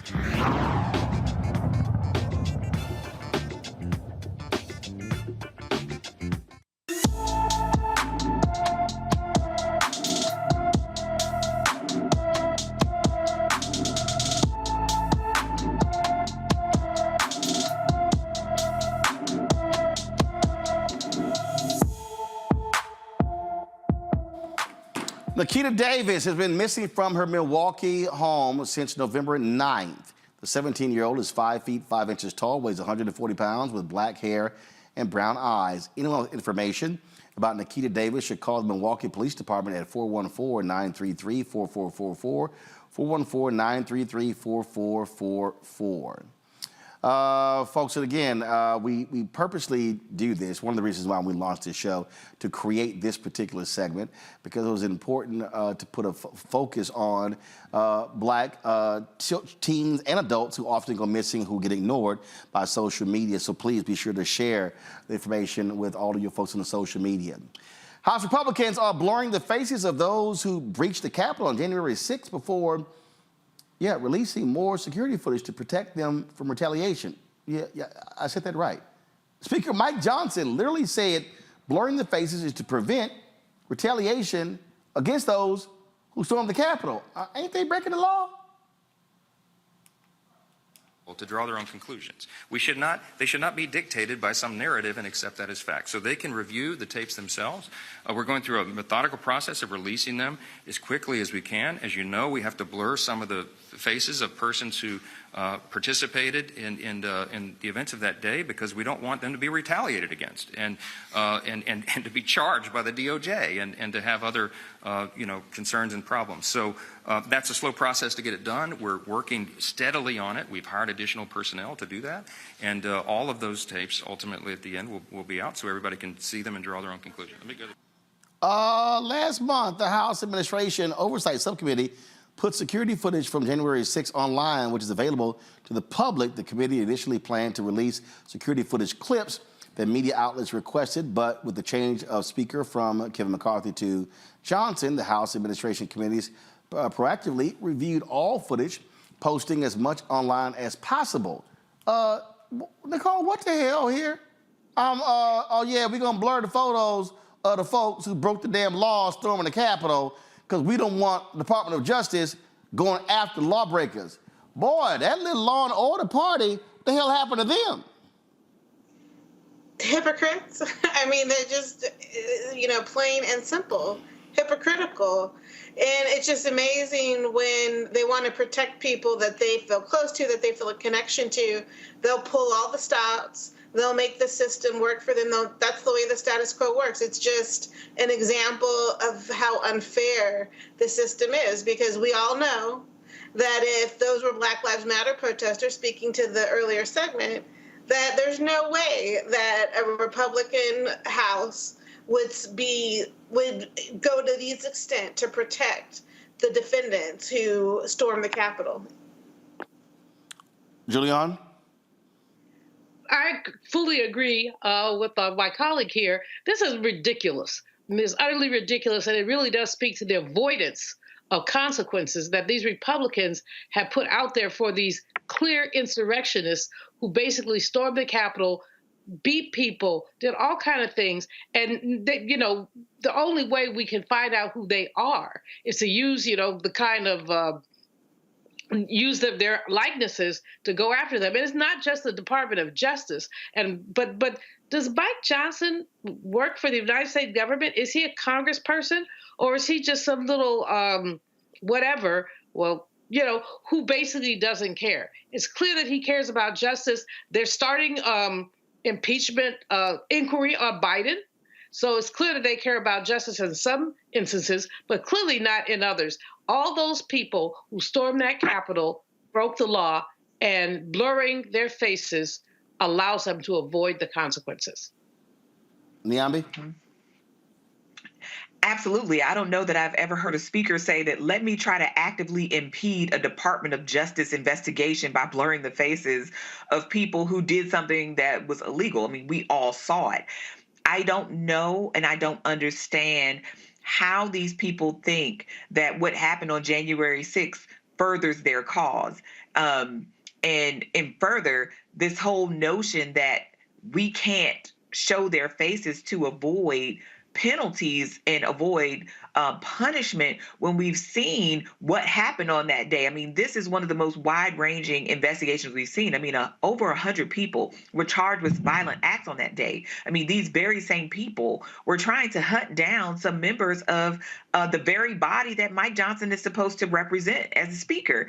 And yet he is saying that he essentially doesn't trust his own government, even the American people, because we have to remember that a lot of people were identified through tips from other citizens. So this is all, I think, just unreal in some respects. I mean, I wouldn't believe it if I hadn't seen the other behavior of this group pretending that it's still a political party at this point. But this kind of shilling for actions and activities that are actually illegal and in violation of our country's norms seems, a bit extreme, even by Republican standards. You're absolutely right. Well, guess what, y'all? Donald Trump targeting Black folks again. During a campaign rally in Philadelphia, he told his supporters to guard the vote, specifically in Democrat, predominantly black cities. Listen. Evidence we have and everybody knows it, and they know it. You know, the one thing they don't want to talk about is the election. They don't want to talk because they're guilty as hell. They cheated like hell. They know it, and you'll never find out all the ways. But we don't need all the ways because, you know, it was, I think, 22,000 votes separated it, and we have millions and millions of votes. It's a very sad thing. So the most important part of what's coming up is to guard the vote. And you should go into Detroit, and you should go into Philadelphia, and you should go into some of these places, Atlanta, and you should go into some of these places, and we got to watch those votes when they come in, when they're being, you know, shoved around in wheelbarrows and dumped on the floor, and everyone's saying, what's going on? We're like a third world nation, and we can't let it happen. Well, there he goes, targeting black people again, Niambi.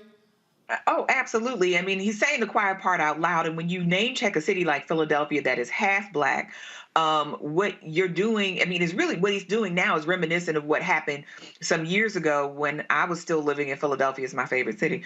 But they had posted these billboards in predominantly black and Latino neighborhoods threatening people that if they showed up to the polls and they voted illegally, that it was a felony and they could go to prison. Of course, to have this cooling effect, as Dr. Malveaux pointed out earlier.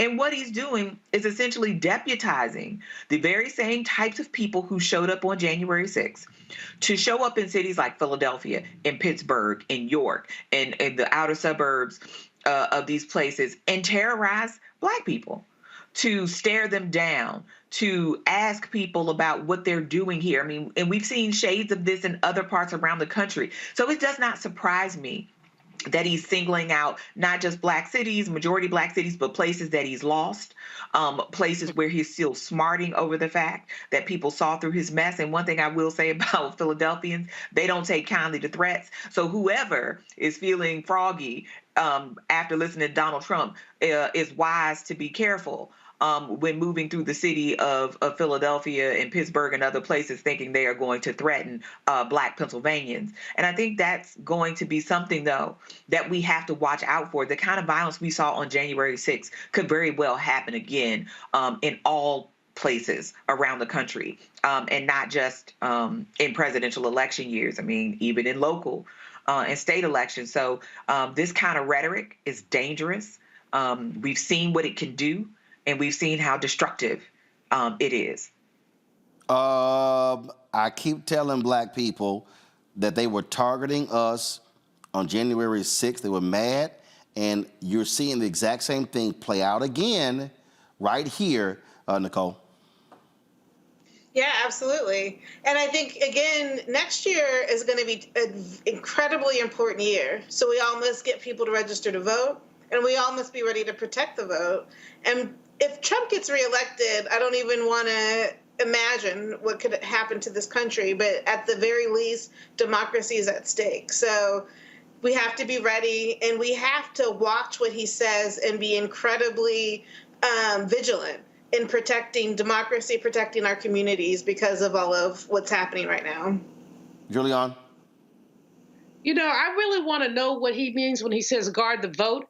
And I hope that we're all very vigilant. I mean, if he intends for these hoodlums to storm polling places, then we need to make sure that the police, and all the police are not on our side, you know, he has a following there, that the police are prepared to protect our voting places. I'm not sure what he has in mind, but I know that when he drops seeds with these deranged people that follow him, they could come up with anything. So I'm very apprehensive about these words and about how they may play out. I'm also really apprehensive about those folks who will be scared.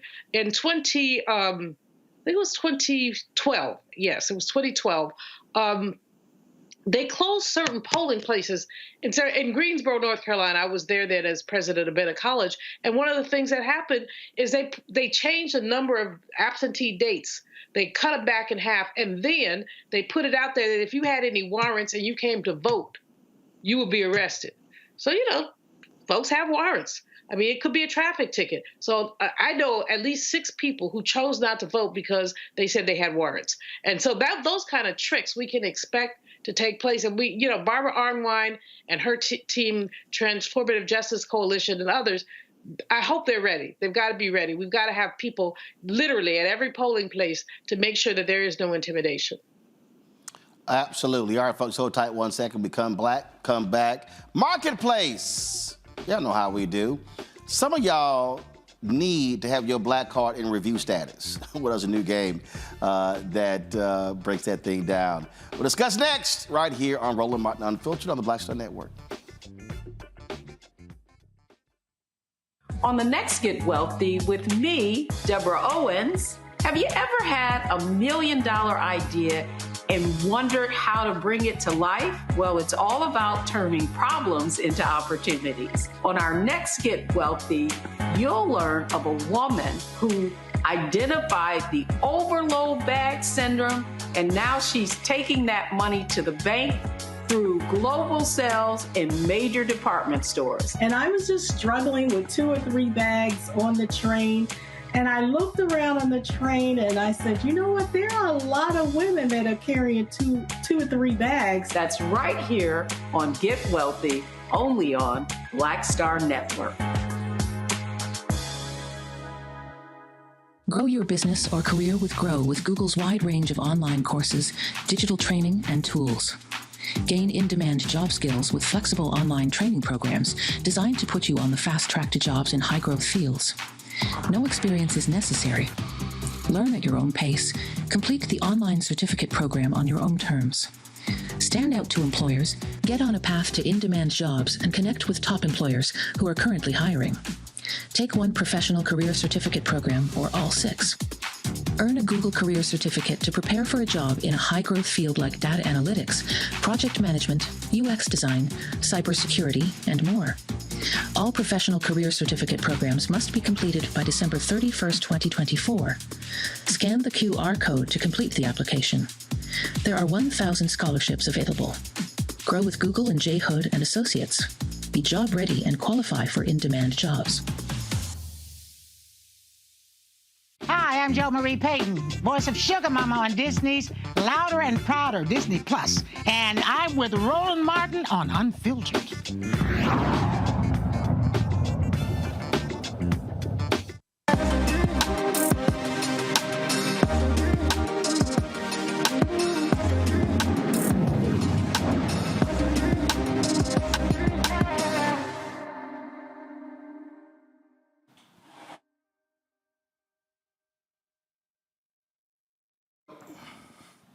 All right, folks, we love a good card game. Now, you know, when we have our family get-togethers, we always try to have something interesting to do. Actually, I created one over the holidays. We were all sitting there, and I was like, yo, we're going to play Name That Tune. I just started going through music on my iPod, and my nieces and nephews, man, I was about to snatch black cards left and right. Well, this game here is called Trivia for Us. It's a mind game for the culture. It features originally sourced trivia questions about everything from pop culture to the arts to politics and current events. High school friends and self-described trivia enthusiasts, Deidre Bringus and Shakira Hodges, they created this. They join us right now. Glad to have y'all here. So what happened? Were y'all two just sitting around like hitting each other with questions and said, we can turn this into a game? Well, similar to that. Deidre and I, like you said, are high school friends. We grew up together. We went to really great HBCUs in Virginia. So we just love to hang out. We're very focused on our education and learning. And we would go out and play trivia at like pub trivia.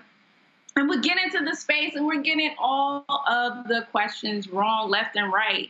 And it was just simply because the content was not diverse.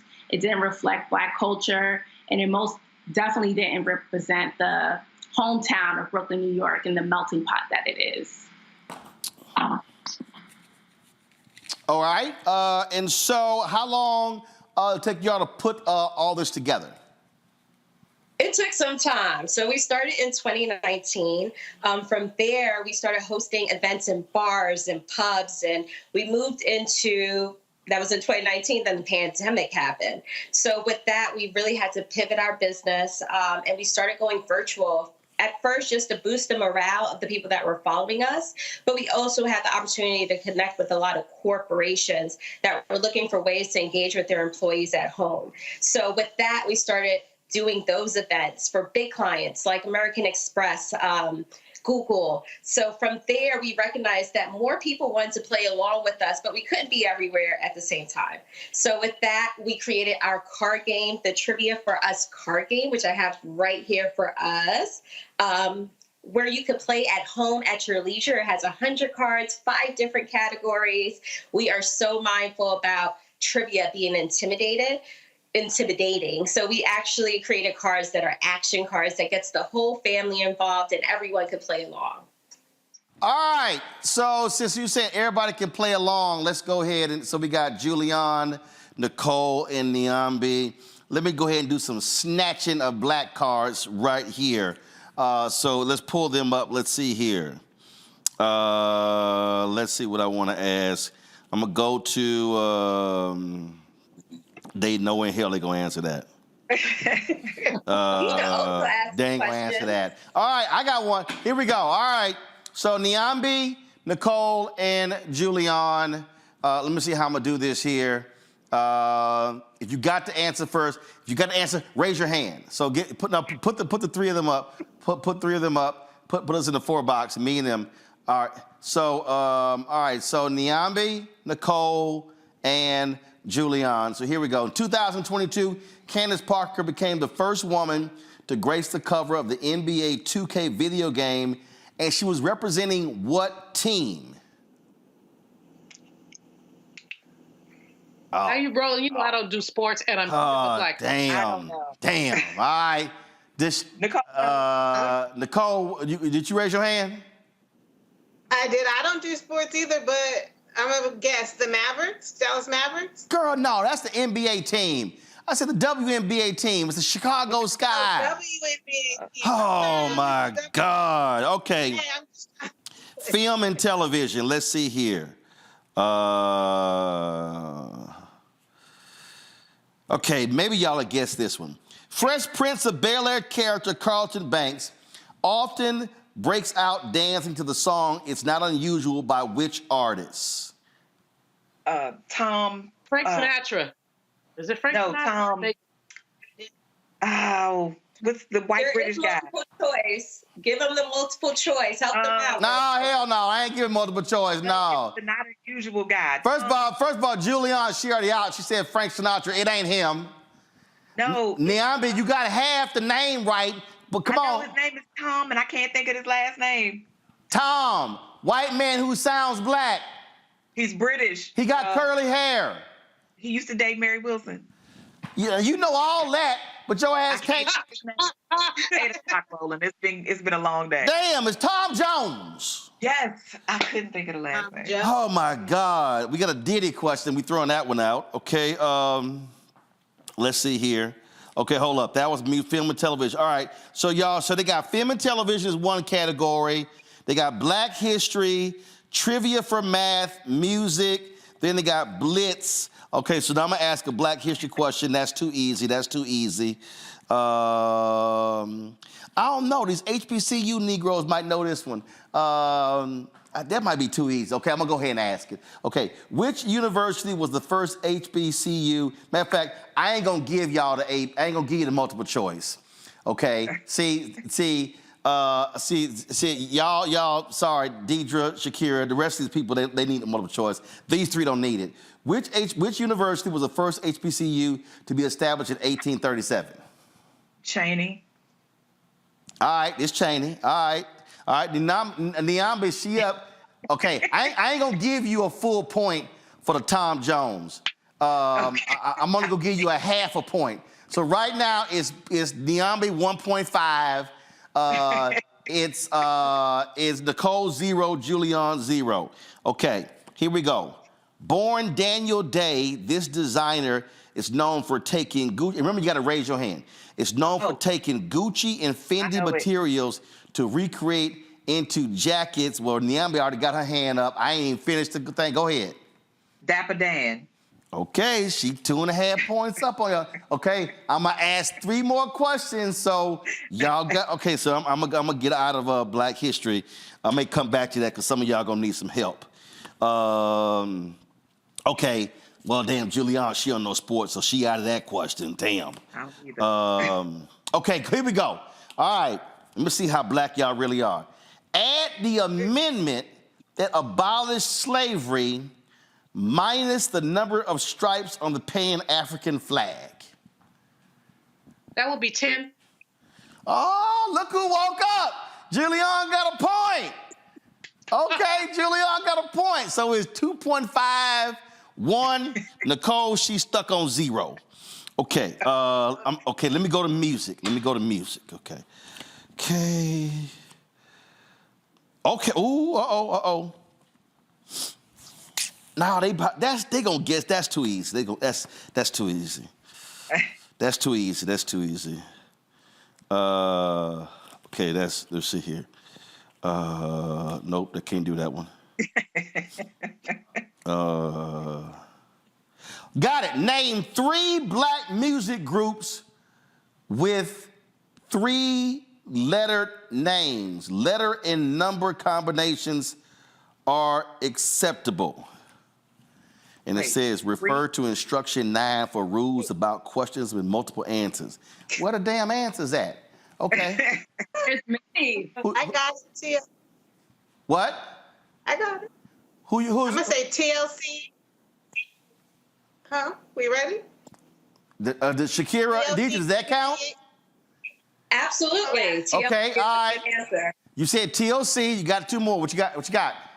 BBD, Bell Biv DeVoe. All right.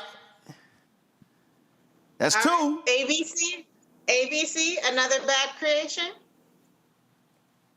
That's Shakira, DJ, that wasn't a part of y'all little group, huh? Y'all collection? No, that worked. Wait a minute, hold up. Y'all didn't see that? No, cut to Shakira and Deidre. She thought ABC, they were like, oh, damn, we ain't think of that one. Oh, we did not. That's a throwback.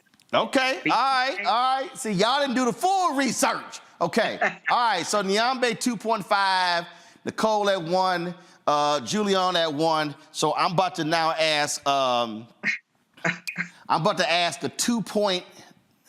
2-point bonus question. So whoever wins, so if Nyambe wins this one, she obviously wins. So I'm giving Julianne and Nicole a shot to overtake Nyambe. Let me see here. I'm gonna get out of music.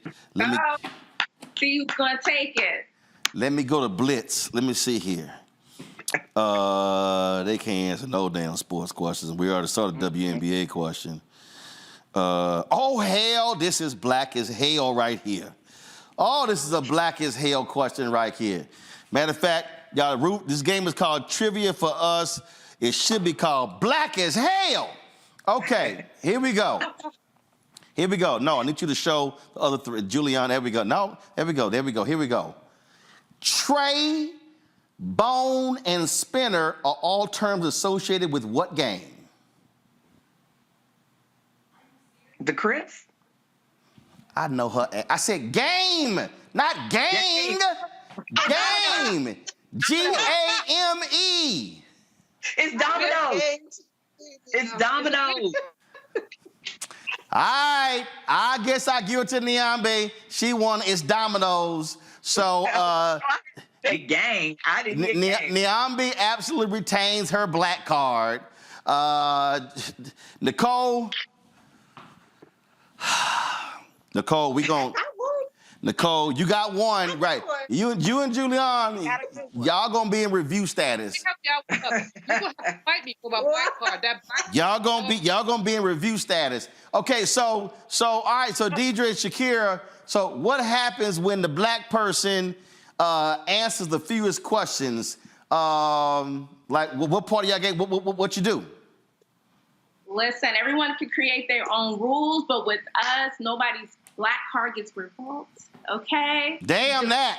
Little something new. That's all. No, I snatch cards. I snatch cards. If you lose the black card game, you don't get to take no dessert home. You can't pack nothing. You can't, right. There has to be a penalty. There has to be a penalty for you folk not being up on your blackness. It would not be that's a great point, though. That's exactly why we created the game. Hold on 1 second. Go ahead. No, I said that's a great point. That's exactly why we created the game, so that we're able to preserve our history, our culture in a gamified and fun environment. So nobody's blackness gets erased. You start the game black, you're going to end the game black. Ah, damn that. I'm snatching. Okay, y'all trying to be all 2023 nice and all that. Hell no, I'm snatching. I'm making Negroes pay up. That's right. If you lose, you got to put a 20 down or something. So all y'all at home, y'all get this card game trivia for us. Y'all have the right to create your own penalties for those who are massive failures at learning any of the questions. And Julian, you need to bone up on sports, because if they hit with a sports category, you going down in flames. All right. Hey, live with that. I can live with it. Deidre, Shakira, where do people get the game? You can find us at w.com. Then also, we're on Instagram as well. Follow us, reach out if you want to do something as far as your corporation or private events. We host live and virtual experiences as well. All right, folks, put it up again. We got a discount code as well for the Roland Martin Unfiltered viewers. Again, what y'all do is, so you shop RMU discount. Is that what it is? The discount is Roland. RMU, say it again. It's go to our website, triviaforus.com, and you put in the promo code Roland TFU. All right, so again, y'all go to the website, the promo code Roland TFU, ROLAND TFU. All right, we appreciate it. This is a great card game, and it, of course, is always going to be lots of fun doing this. Thanksgiving, Christmas, and also any black get-togethers, but there must be a penalty clause somewhere. We'll take that into consideration. Thank you so much, though. I appreciate it. Thanks a bunch, folks. That is it for us. I appreciate Nicole, Niambe, and Julian being on today's show. I will be in L.A. tomorrow for the world premiere of The Color Purple. They'll be showing it at the Academy, the museum theater there. So I will be hanging out with Oprah, Taraji, and the whole crew, Fantasia, you name it, the world premiere tomorrow. So back in studio on Thursday, folks. Don't forget to support us in what we do. First of all, join our Bring the Funk fan club. You can see your chicken money order to P.O. Box 57196, Washington, D.C. 20037, that's 0196. Cash App, $RM Unfiltered. PayPal, R Martin Unfiltered. Venmo is RM Unfiltered. Zelle, Roland at RolandSMartin.com. Roland at RolandMartinUnfiltered.com.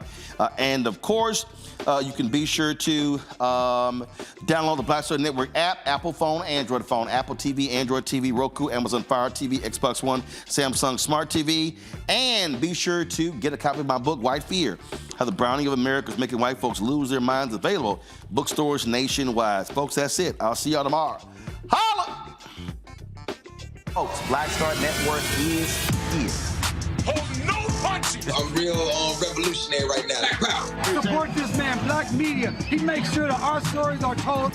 Thank you for being the voice of Black America, Roland. Stay black. I love y'all. All momentum we have now, we have to keep this going. The video looks phenomenal. See, this difference between Black Star Network and black-owned media and something like CNN. You can't be black-owned media and be scared. It's time to be smart. Bring your eyeballs home. You dig?